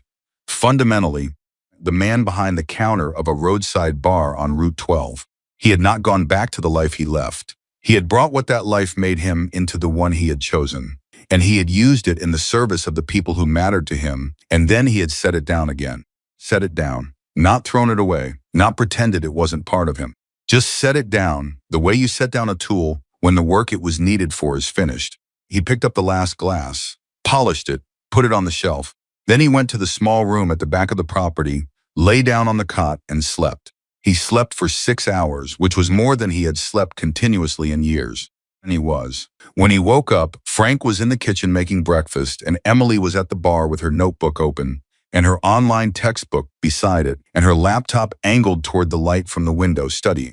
Just studying, casually, in the middle of everything, as if the most natural response to the previous 48 hours was to continue working toward what she was building. Cole sat down at the bar across from her. She looked up. Coffee, thanks. She watched him pour it. Then, without looking up from her textbook, are we okay? Cole said. For real okay, or bartender telling the customer what they want to hear okay? Almost smiled. For real okay. Kane backed down. Test, but he backed down. That matters. He paused. I told Reese I'm staying. Emily looked up from the textbook at that. Fully, completely, in the way she listened when something mattered, she said. Then simply and with finality, good, came out from the kitchen with 2 plates and set them on the bar and pulled up a stool without asking whether anyone wanted breakfast, because Frank's position was that everyone wanted breakfast and people who claimed otherwise were wrong. He sat down and picked up his fork, looked at Cole with the same steady eyes he had him with 2 years ago across this same counter when a stranger had come in looking for work and said the word enough. Now, Frank said. Now we open the bar, Cole said. Frank looked at him. That's simple. That's simple, Cole said. Kane made a calculation last night. He decided this isn't worth the cost. That calculation doesn't change unless we give him a reason to recalculate. So we don't give him a reason. We open the bar, we do what we do. We stay visible, and we stay steady And we don't pretend nothing happened, but we also don't act like we're waiting for the next thing. Absorb this for a moment. You sound like you've done this before, he said. Holding ground after you've established it, Cole said. I've done this before. He paused. The hardest part isn't the confrontation. Confrontation is almost easier because at least you know what's happening and you can respond to it. Hard part is the afterward, the maintenance, the daily choice to keep being exactly what you said you were going to be. Nodded slowly, ate some of his breakfast. Then Cole, I need to ask you something. Ask you is this. Frank gestured audibly. Not brought, just a small movement indicating the space between them. Is this still what you want?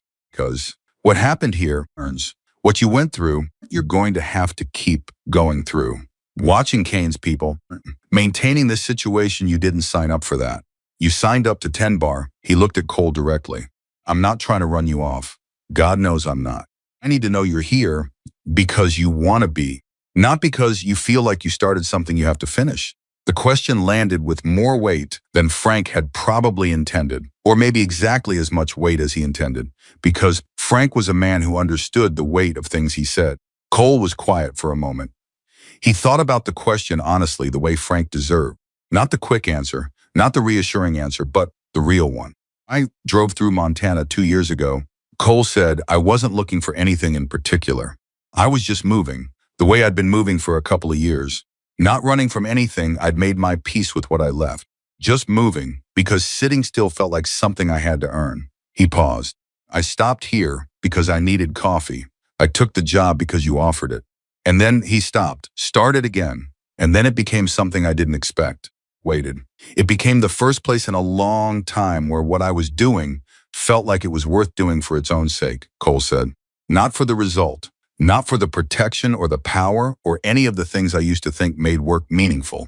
Just for the thing itself. For the coffee and the glasses and the regulars and watching you run this place the way you run it. He looked at Frank, and yes, for watching Emily work toward whatever she's working toward.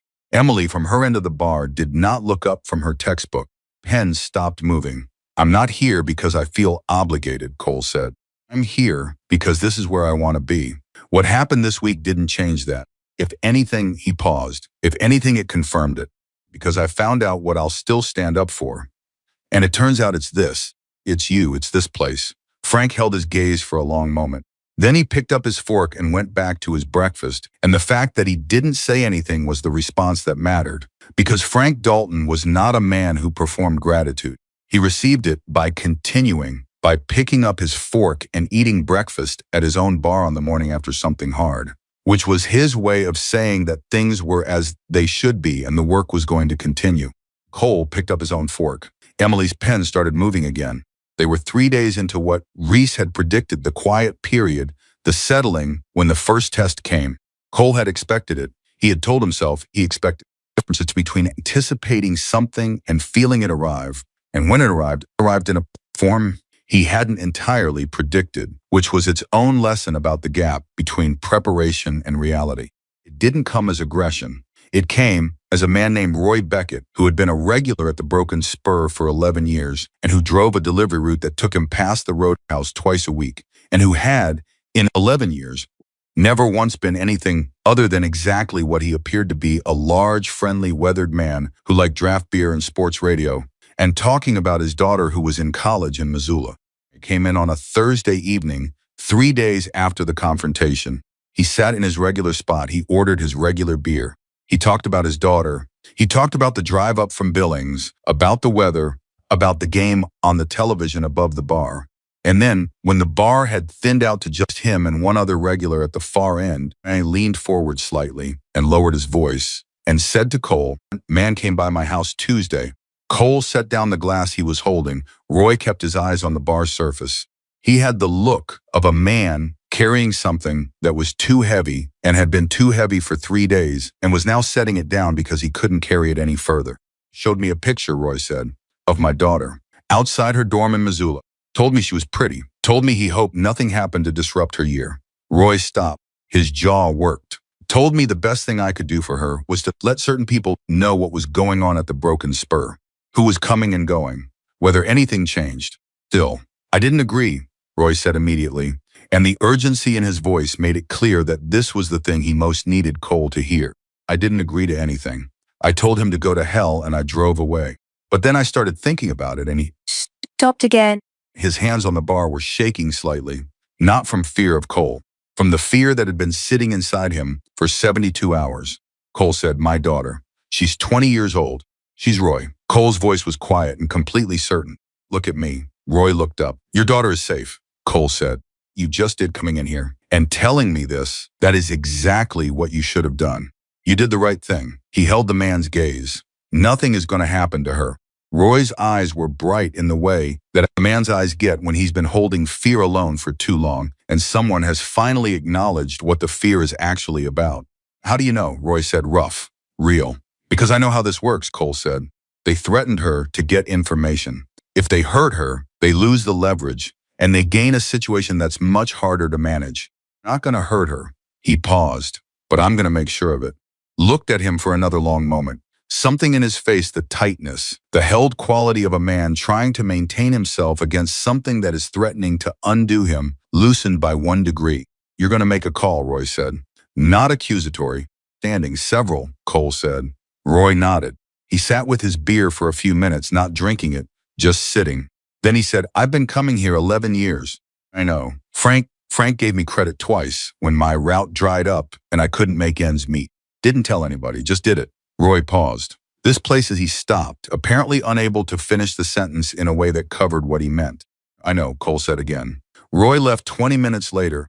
He stood up and put money on the bar, more than his bill, by a significant amount, the gesture of a man who needed to contribute something, even if he couldn't name exactly what he was contributing to. And he put his jacket on, and he looked at Cole one more time. "You're a different kind of person than you look like," Roy said. "Most people are," Cole said. Roy went out. Cole picked up the phone. The call he made was not to Reese. It was to a different number, a person he had contacted during the morning of the confrontation. One of the calls he had made while building the picture of Kane's operation. Operated in a world adjacent to Kane's without being inside it, which gave him visibility into Kane's decisions without being subject to Kane's authority. And this person owed Cole a debt that predated Montana by many years. The conversation was brief. What Cole learned from it changed the shape of what he thought he was dealing with. The threat to Roy Beckett's daughter had not been authorized by Victor Kane. Cole sat with this for a long moment after the call ended. It was not Kane. Kane was holding to what he had agreed to imperfectly with the kind of technical precision that allowed him to claim compliance while still gathering information, but holding. The threat to Roy's daughter had come from Derek Voss, who had been humiliated in front of his employer, who had reported his failure and faced consequences for it, not devastating consequences, because Kane was not the kind of man who destroyed assets over a single bad result, but consequences that had apparently produced in Derek Voss the kind of wounded pride that in men like him almost always converted to something dangerous. Was freelancing. He was operating outside Kane's authorization, using Kane's general posture as cover, running his own operation against the broken spur out of personal motivation that had nothing to do with Kane's business calculations. He wanted to reestablish his position by delivering what Kane had technically agreed not to pursue: information, compliance, a measure of control over the Roadhouse that would allow Derek to present himself as having resolved the situation his failure had created. Cole set the phone on the bar. The complexity of this was real, and he sat with it fully. The response to Kane and the response to Derek required completely different calibrations. Kane was a strategic actor. You dealt Kane through calculation and leverage, and the demonstration that the cost-benefit analysis didn't favor his desired outcome was something else. Derek was a wounded man operating on emotion, which made him unpredictable, which made him in some ways more dangerous than Kane, even though he was far less powerful. Came out from the kitchen and stopped when he saw Cole's expression. "Happened," Frank said. Cole told him, "All of it." The threat, Derek acting independently, leaned against the counter with the particular stillness. He had the stillness of a man who processes hard information by going very quiet and then coming out the other side with whatever he's decided. Frank said, "She's okay," Cole said. "I'm going to make sure it stays that way." "How?" Cole looked at him. "I need to find Derek Voss." Frank's expression shifted slightly. "Cole, not to hurt him." Cole said, to make him understand that what he's doing is more dangerous for him than he knows. He's operating without Kane's authorization. If Kane finds out, and Kane will find out, eventually Derek has a much bigger problem than I am. He paused. Offer him a way out that's better than the alternative he's currently moving toward. Was quiet for a moment. You're going to negotiate with the man who pushed me down on my own floor, Frank said. To do what gets Roy's daughter safe and gets Derek out of our lives without creating a situation that pulls Kane back in, Cole said. What Frank Dalton deserves is for this to be over. That's what I'm working toward. Frank looked at him. Then he said, I trust you. 3 words. Simple. But in Frank Dalton's register, where words were not spent casually, 3 words of that particular type carried the full weight of everything they implied. Cole found Derek Voss the next afternoon, not through tracking or surveillance or any of the more complex methods he had available. He found him the direct way, out through the network of people who knew things in this part of Montana, that Cole Harrison wanted to speak with Derek Voss privately, and that Derek Voss should understand that the conversation was being offered as an alternative to other options that Cole preferred not to use. Response came back within 4 hours. A location. A message that said simply alone. Cole went alone. The place Derek had chosen was a truck stop 20 miles east on Route 12 neutral ground. Public enough that neither man was exposed, private enough that a conversation could happen without an audience. All arrived 5 minutes early because arriving early was a discipline he had maintained for 30 years. He got coffee from the counter and sat in a corner booth and waited. Came in at exactly the agreed time. He looked different from the man who had walked into the Broken Spur 4 days ago. The confidence was still there that was structural in Derek Voss, built too deep to disappear in 4 days, but it was sitting differently, positioned slightly differently, like furniture rearranged after a room has been disrupted. He had the look of a man who has been through something and is still in the process of deciding what it means. He sat down across from Cole. Neither of them spoke for a moment. He said, you went to Kane. Kane came to me, Cole said, and then I went to Kane. And we reached this understanding. He looked at Derek steadily. You know we did, because you were watching. And when you understood what the understanding was, you decided to keep running your own play. Jaw tightened. Kane made a decision that was bad for the operation. Kane made a decision that was right for Kane, Cole said, which is the only kind of decision Kane makes. You know that. He paused. What you're doing now, the threats, the surveillance, running collection pressure against the Broken Spur, without authorization, Kane doesn't know yet. He will. Another pause. You want me to tell you what happens when Kane finds out one of his people has been running unauthorized operations that could blow back on an agreement he made? Quiet. You're not stupid, Cole said. You know what happens. Something moved across Derek's face. Something complicated. The calculation of a man who has been running on pride and wounded ego and is now being forced to look at the actual arithmetic of his situation. You humiliated me, Derek said. It came out more raw than he probably intended. Honest. In front of my people. In front he stopped. No, Cole said. Derek looked at him, surprised slightly by the acknowledgement. You walked in with 4 people and you walked out without what you came for. And with a story you couldn't control, Cole said. Understand what that cost you. I'm not pretending it didn't happen. He paused. But what you're doing now costs more. Roy Beckett's daughter didn't do anything to you.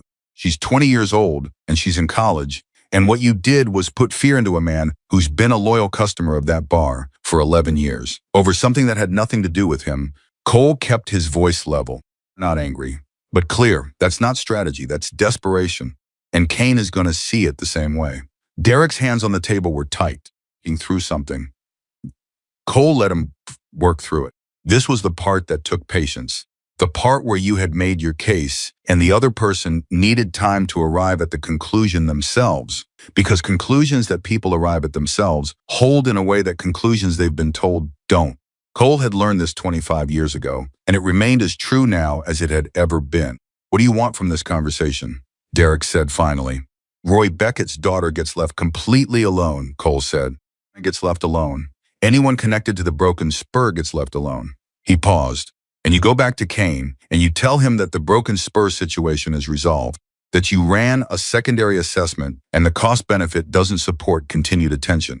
You give Kane the reasoning that makes his agreement look like the right call rather than a weakness. You do that, and Kane's position is protected, and so is yours.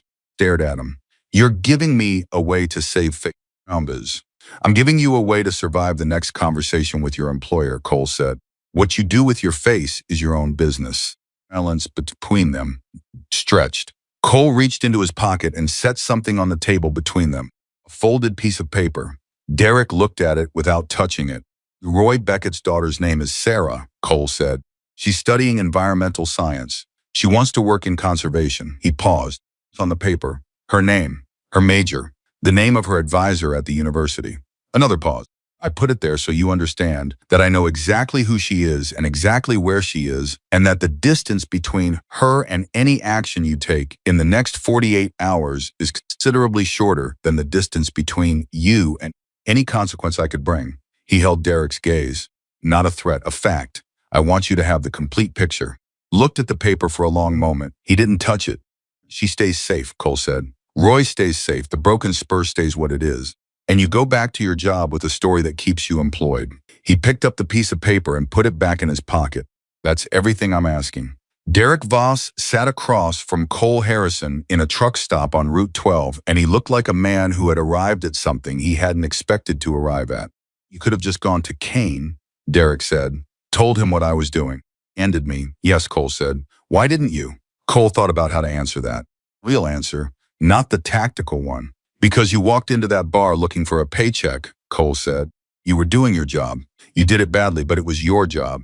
It happened there, the way it went, that was a situation I created by being there. By being who I am. He paused. I don't think ruining your life with Kane is a proportionate response to a problem I'm partly responsible for creating. Was very still. That's a hell of a way to think about it, he said. Cole said. But it's how I think. Derek looked out the truck stop window at the highway. At the light on it, in the late afternoon, the particular Montana light that is like light nowhere else, wide and clean and carrying no mercy but carrying no malice either. Then he looked back at Cole. The girl stays safe, he said. It was not agreement with a condition. It was a statement of fact delivered in the register of someone who is taking responsibility for something rather than accepting terms, Cole said. And the bar stays the bar. Yes, nodded once. He started to stand, then stopped. Looked at Cole one more time with an expression that was difficult to read, not gratitude exactly, not respect exactly, but something in the vicinity of both that was complicated by everything else it had to coexist with. Listen, he said. Cole waited for what it's. Derek started, stopped, started again. The way you handled that room. Days ago, he paused. I've been doing this a long time. I've never seen anything like it. Cole held his gaze. Said nothing. Derek Voss walked out of the truck stop and back to his vehicle, and Cole watched him go. Then Cole sat with his coffee for another few minutes, alone in the corner booth. He sat with the quiet of it, particular quiet of a situation that has been brought through patience and care, and the willingness to see the person on the other side of a conflict as an actual person, to a resolution that didn't require anyone to be destroyed. He thought about what Derek had said, for what it's worth. He thought about whether it was worth anything. He thought about Frank in his clean shirt, and Emily studying at the bar, and Roy Beckett's hands shaking on the counter. He thought about Reese and 12 brothers who had come when he called. He thought about what it meant to be responsible for something. Not in the old sense, not the enforcement sense, not the protection through dominance sense, the quieter and harder and more complete sense of responsibility that was about showing up every day to a place and a set of people and deciding over and over again that they mattered enough to stay. He drove back to the Broken Spur. Frank was behind the bar when Cole came in. The early evening crowd was beginning to filter in regulars, the familiar faces, the people who came because this was the place they came to. Frank looked up. Well, he said. Cole hung his jacket on the hook behind the bar, rolled up his sleeves, picked up a glass. We're okay, he said. Studied him for a moment, the way he studied things when he was deciding whether the answer was complete. Then he turned back to the customer he had been serving and completed the pour with the practiced ease of 31 years. Cole moved to his end of the bar. A regular named Pete who drove a feed supply route and came in every Thursday and talked entirely too much about football, and whom Cole had come to regard with genuine affection without ever quite examining why, slid onto a stool and said without preamble, "You hear about that game last night?" "Tell me about it," Cole said, and Pete told him about it. And Cole listened, and the evening continued in the way that evenings in the Broken Spur continued, with conversation and coffee and the steady rhythm of a place being what it was. Outside, Route 12 carried its traffic north and south. The sign above the parking lot creaked in the wind. Cole Harrison stood behind his bar and cleaned his glasses and listened to Pete talk about football and felt settling around him with the completeness of something genuinely earned. Particular piece of a man who is exactly where he has decided to be. Not a small thing. It was in fact the largest thing he had found in 50-some years of looking. 3 weeks passed, then 4, then 6. And the thing that Reese had predicted, the watching, the testing, the patient application of Kane's particular brand of pressure, arrived exactly as described. Not in one dramatic event, in small things. A vehicle that sat on the highway's shoulder longer than made sense before moving on. A stranger who came into the bar, ordered water, said nothing, and left after 20 minutes. A phone call to the Broken Spurs landline that rang 4 times and disconnected when Frank answered. Cole tracked all of it. He noted the timing, the patterns, the intervals between incidents. He said nothing about most of it to Frank, because Frank had a bar to run and a life to live, and the operational details of what Cole was monitoring were not things that would help Frank do either of those things better. He tracked everything, the way he had always tracked everything, with the patient, comprehensive attention that had made him what he was in the first place. And then the small things stopped. They stopped on a Tuesday, in the 7th week, as cleanly and completely as if a switch had been thrown. The vehicle on the shoulder didn't appear. The stranger in the bar didn't come. The calls stopped. Cole noticed the absence the same morning it began. He stood behind his bar in the early quiet, before opening, coffee in hand, and he sat with the absence and turned it over carefully. Because the absence of Kane's testing was not the same thing as the absence of Kane, and confusing the two was the kind of mistake that had consequences. He called his contact in Billings. The conversation was 6 minutes long. When it ended, Cole set the phone on the bar and stood very still for a moment. Victor Kane had moved his expansion focus. Not abandoned it, Kane didn't abandon things. Redirected it. There was a corridor further east that had opened up.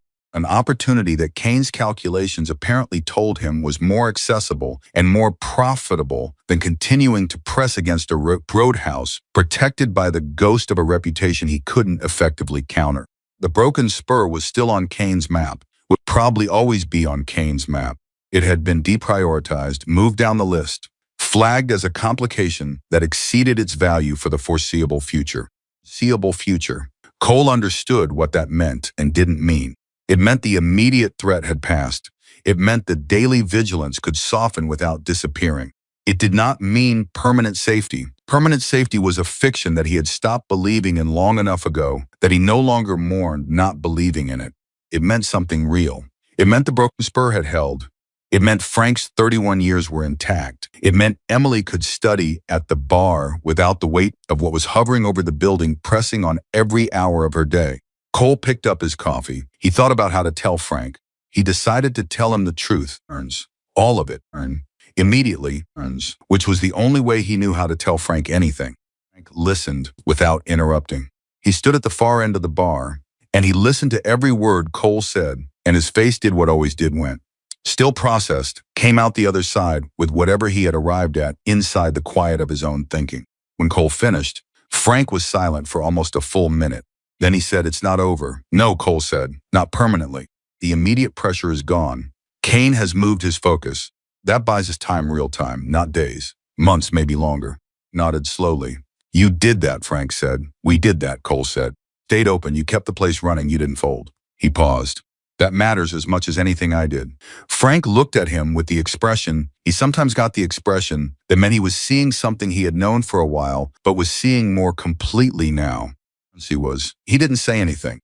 He picked up a cloth and began to wipe down the bar. And that, Cole had learned, Dalton's version of acceptance, version of yes. Emily arrived 40 minutes later. She came through the door and read the room. The way she always read a room in the first 3 seconds, completely, without appearing to. And she looked at Cole and she said, "Something happened. Something stopped happening," Cole said. He told her. Less formally than he had told Frank. Because Emily received information differently than Frank, she wanted the logic of it. the sequence, the mechanism of cause and effect. And so Cole gave her the full picture, including the Billings contact, including the shift in Kane's focus, including what he thought it meant for the short term and what it didn't mean for the long term. Emily listened with her arms crossed and her head slightly tilted, which was the posture she took when she was running something through her understanding rather than just receiving it. Not safe, she said when he finished. We're safer, Cole said, which means the work is to stay safer, to keep being something that isn't worth the complication. That's it exactly, Cole said. Emily uncrossed her arms. She picked up her apron from behind the bar and tied it on with the brisk efficiency of someone who is done processing and is moving back into the work. She said, then let's open. They opened. It was an ordinary Tuesday. The regulars came in. The trucks came off the highway. And Pete talked about football. The coffee ran out twice, and Emily made 2 more pots, and Frank repaired a wobbly chair leg that had been wobbling for 6 weeks. And Cole cleaned glasses and served beer and listened to the particular ongoing narrative of other people's lives that he had come to understand, one of the finest privileges of the job. The day passed. It passed in the way that good days pass, not by being remarkable, but by being full of the unremarkable things that accumulate over time into a life that is actually being lived. And it was in the middle of that ordinary Tuesday, at about 3 in the afternoon, that the door opened and a woman came in, that Cole did not recognize. She was in her mid-40s. She moved with the careful deliberateness of someone navigating an unfamiliar place, looking for something specific. She had a face that was familiar in the way that faces are sometimes familiar when you recognize what they carry rather than having seen them before. It was a face that had been through something and had not pretended otherwise and had arrived at a particular kind of honest steadiness on the other side of it. She sat down at the bar. Cole came over. What can I get you? She looked at him. Are you Cole Harrison? Cole went still. On the outside, he looked the same calm, open, attentive. But something in him became alert in the way it became alert when something unexpected entered the space. Who's asking, he said. My name is Sandra Voss, she said. Voss is my brother. Cole looked at her for a moment. Then he poured 2 cups of coffee, set one in front of her, and kept one for himself. He leaned against the back counter. Talk, he said. Sandra Voss wrapped her hands around the coffee cup. She had the look of someone who had rehearsed what she was going to say and was now discovering that the rehearsal hadn't fully prepared her for the reality of saying it. My brother came home 2 weeks ago and he was different, she said. Obviously. Derek doesn't do obvious, but I know him. I've known him his whole life. She paused. He stopped drinking. She stopped. Regrouped. He told me he talked to you. He wouldn't tell me what you said or what happened, just that he talked to you. Another pause. He's been asking me questions about going back to school, about whether it's too late to do something different. She looked at Cole directly. 32 years old. He's been doing what he does since he was 19, and he's asking about going back to school. Cole held her gaze. He said nothing. I don't know what you said to him, Sandra said.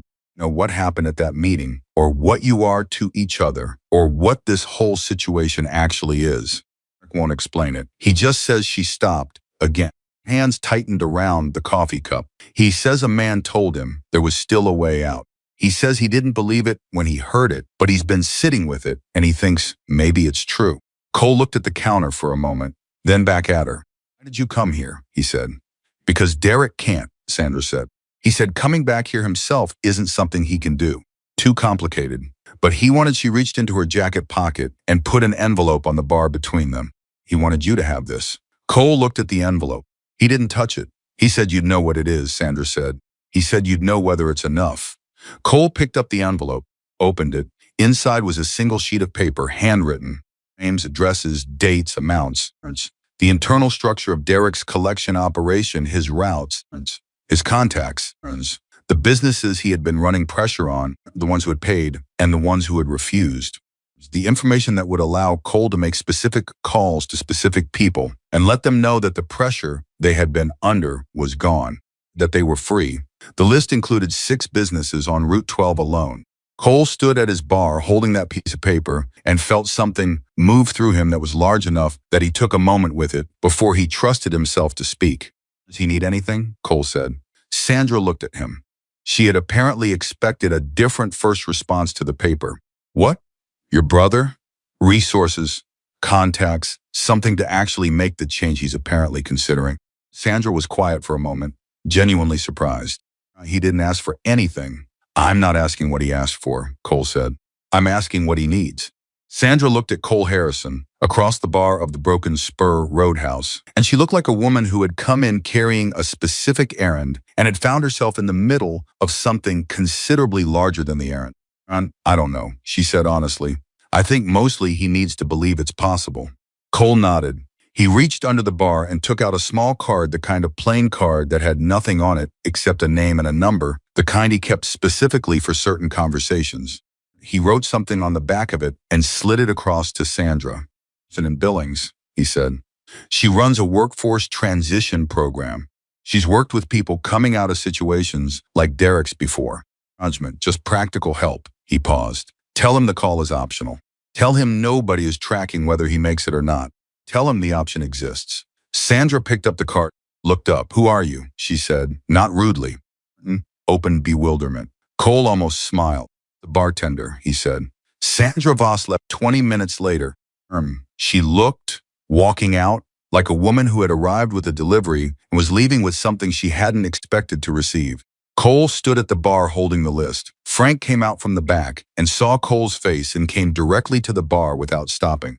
Showed him the paper. Frank read it slowly. His finger moved down the list of businesses, 12 locations, the names of people Cole didn't know, but Frank almost certainly did, because Frank had been on this highway for 31 years and knew everyone on it. Emerson's Diner, Frank said quietly. He's been paying for 4 months. He told me he was having trouble making rent, but he wouldn't say why. Cole folded the paper carefully. I'll start making calls this afternoon, Cole said. These people need to know. Frank put his hand on Cole's arm, not to stop him, just to put his hand there, the gesture of a man who is marking a moment because he understands it will matter later. He said, Cole waited. I'm going to say something, and I need you to just hear it, Frank said. You came in here 2 years ago, and you sat down and you ordered black coffee, and you said you were looking for work. Frank's voice was steady, but it had the roughness in it that it got when he was saying something from somewhere real. I hired you because something told me to. I didn't know what you were. I didn't know what you'd been. I just knew that something about you was right. He paused. These 2 years before any of this happened, you already made this place better. Made it safer, without me knowing it needed to be safer. You made it feel like something that would last. He stopped. His jaw worked briefly. I'm saying thank you. Not for what you did this week or last week. All of it, for being here. Cole held the old man's gaze.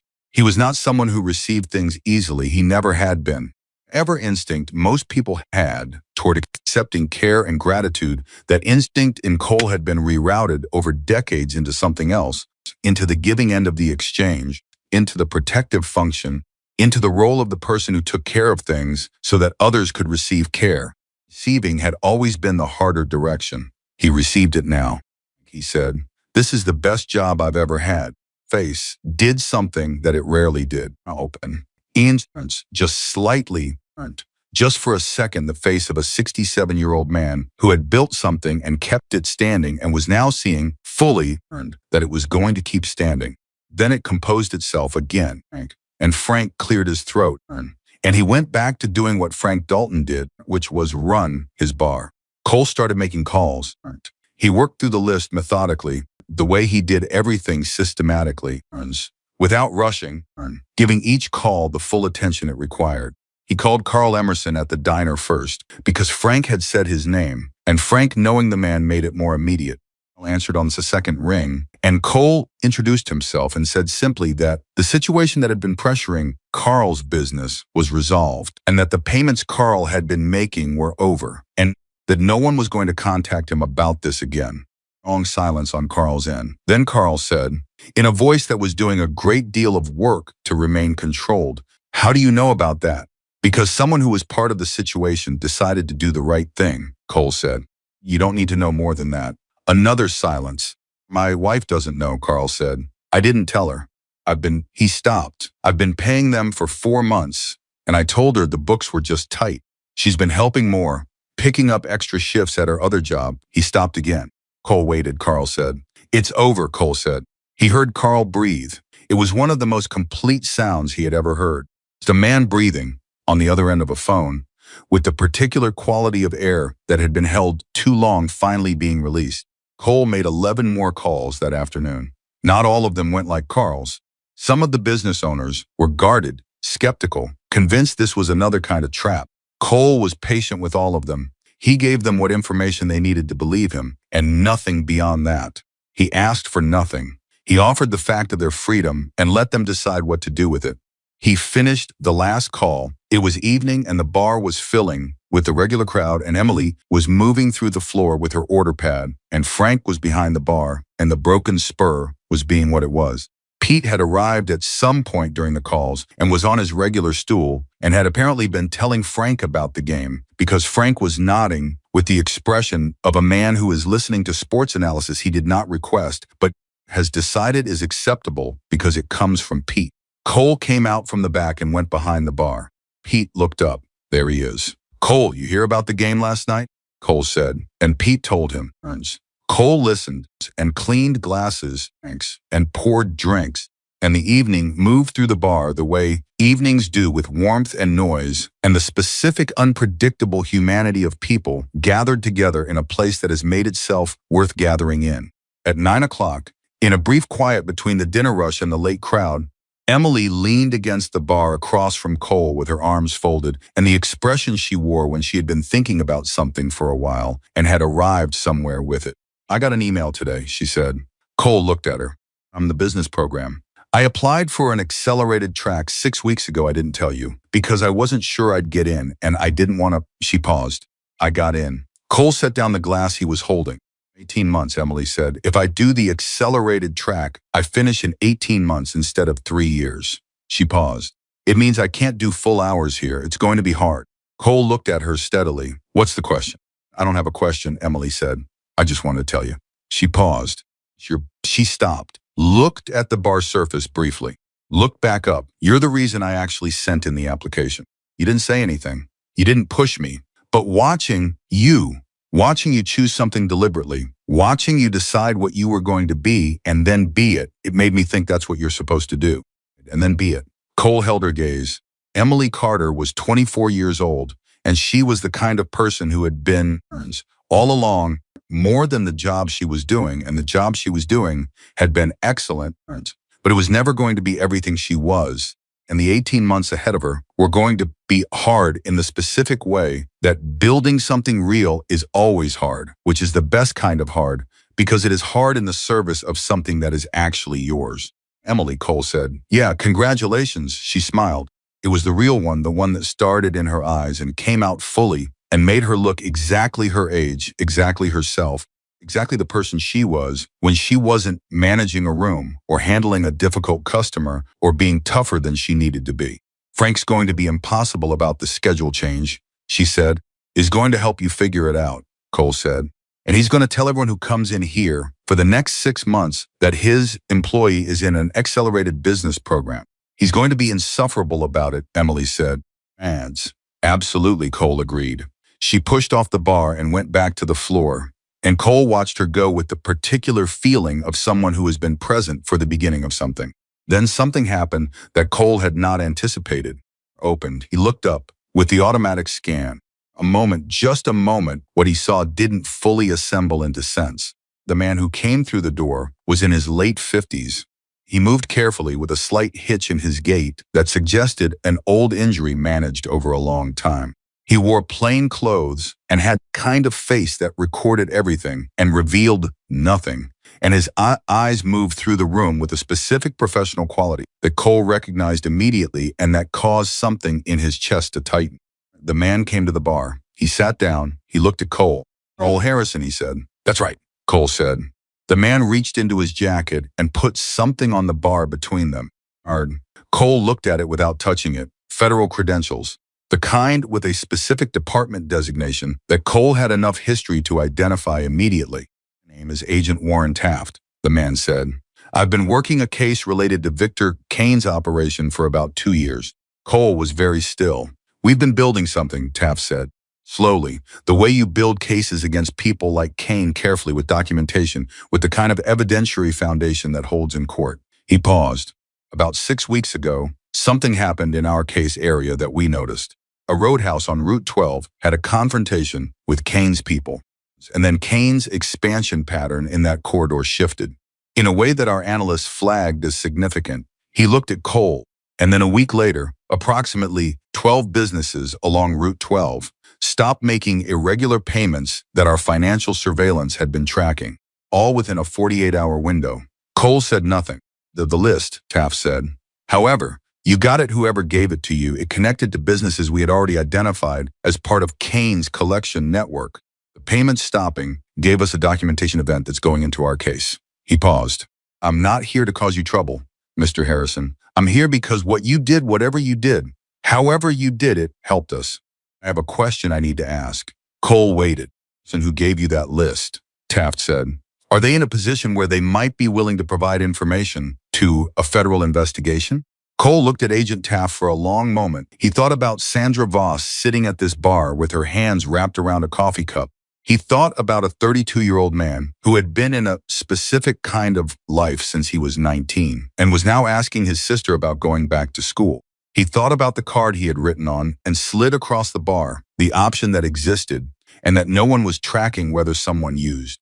I can't answer that, Cole said. That's not my answer to give. Nodded slowly. Fair, he said. Can you pass something along? Considered. Depends what it is. Taft reached into his jacket again. Another card. He placed it on the bar. Just this. My direct number. A message that there's a conversation available that could significantly benefit whoever we're talking about. No commitment required. Just a conversation. Cole looked at the card. He picked it up. I'll think about it, he said. Taft studied him for a moment with the specific assessment of someone who has been reading people professionally for a long time. You know, he said, a man who's been off the radar for 7 years. You've had a remarkably impactful couple of months. I tend a bar, Cole said. Something crossed Taft's face that might have been the beginning of a smile. He said. He stood up. Thank you for your time, Mr. Cole watched him walk out. Then he looked at the card in his hand. He thought about Derek Voss asking his sister about school. He thought about what it meant to actually believe there was a way out versus just saying it. He thought about the card he had given Sandra, the workforce transition contact in Billings, and whether Derek had called it or was still sitting with it or had put it in a drawer somewhere and was looking at the drawer. He thought about the difference between a door being open and a person being able to see it. He pulled out his phone. He sent a message to a number he had gotten from Sandra Voss before she left, that Sandra had written on the back of a receipt and pushed across the bar almost as an afterthought. He typed 3 sentences. There is a federal agent named Taft who has been building a case against Kane. He says the conversation is available and no commitment is required. The option exists. He sent it. He set the phone on the bar. He did not know what Derek Voss would do with that information. He did not know if Derek would call Taft or burn the message or sit in the specific paralysis of a man who can see 2 directions and can't make himself move in either one. He did not know how the federal case would resolve or what role any of them might or might not play in it. He knew was that he had done what was in his hands to do. He had passed the information. He had kept the option open. What happened with the option was not his to control. This, too, was something he had learned. The difference between responsibility and control.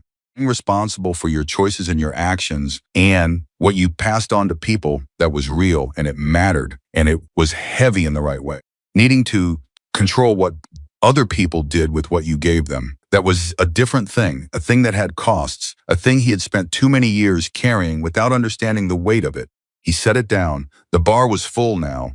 The noise level had reached the particular comfortable pitch of a place that is doing what it is designed to do.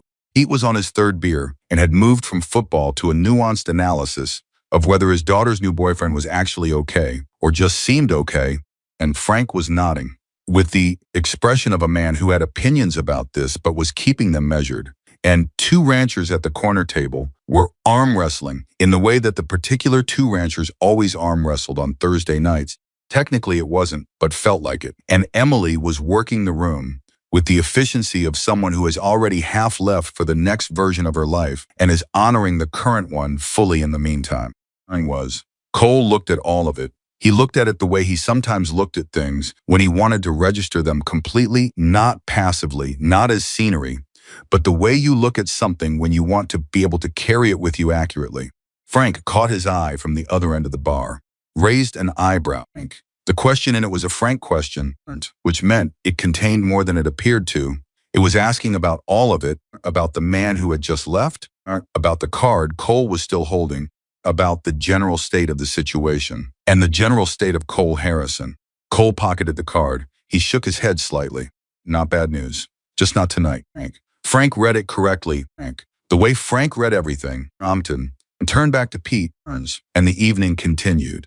At 11:30, after the last regular had gone, and Emily had cleaned her tables and said goodnight with the efficiency of a woman who had studying to do before bed, Cole and Frank closed down the Broken Spur the way they always did, side by side, wiping down the bar, stacking chairs, checking the locks, turning off the lights one by one, until only the counter light was on. They had done this together for 22 months.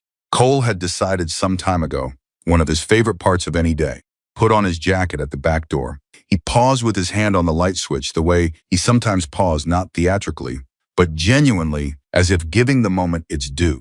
You know what my father told me, Frank said when he handed this place over? Cole waited. He said a bar is only as good as the person behind it. Frank looked at the room, at the bar, at the shelves, at the floor his father had laid beam by beam. I always thought that was about skill, about knowing your trade. He paused.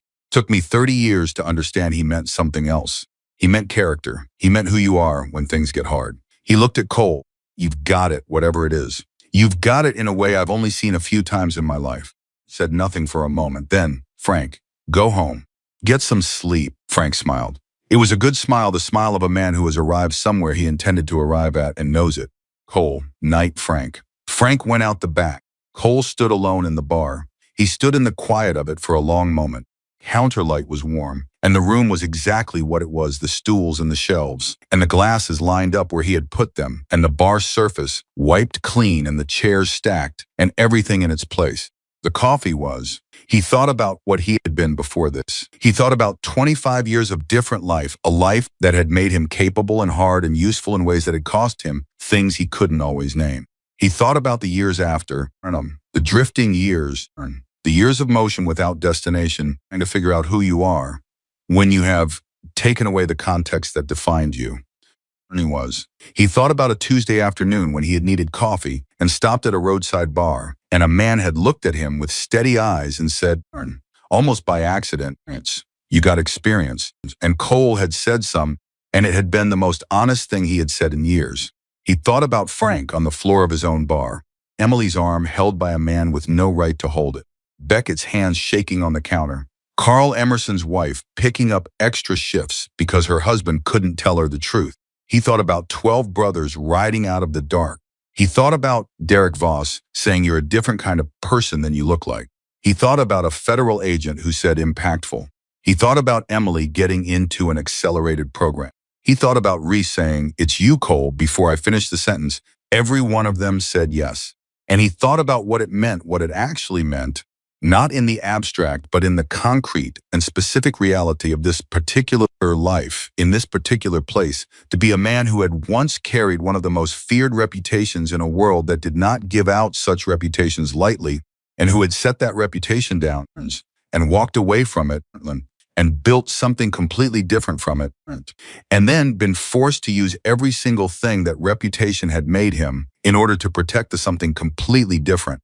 He had not lost what he was. He had found out what it was for. That was the thing. That was the thing he had been missing.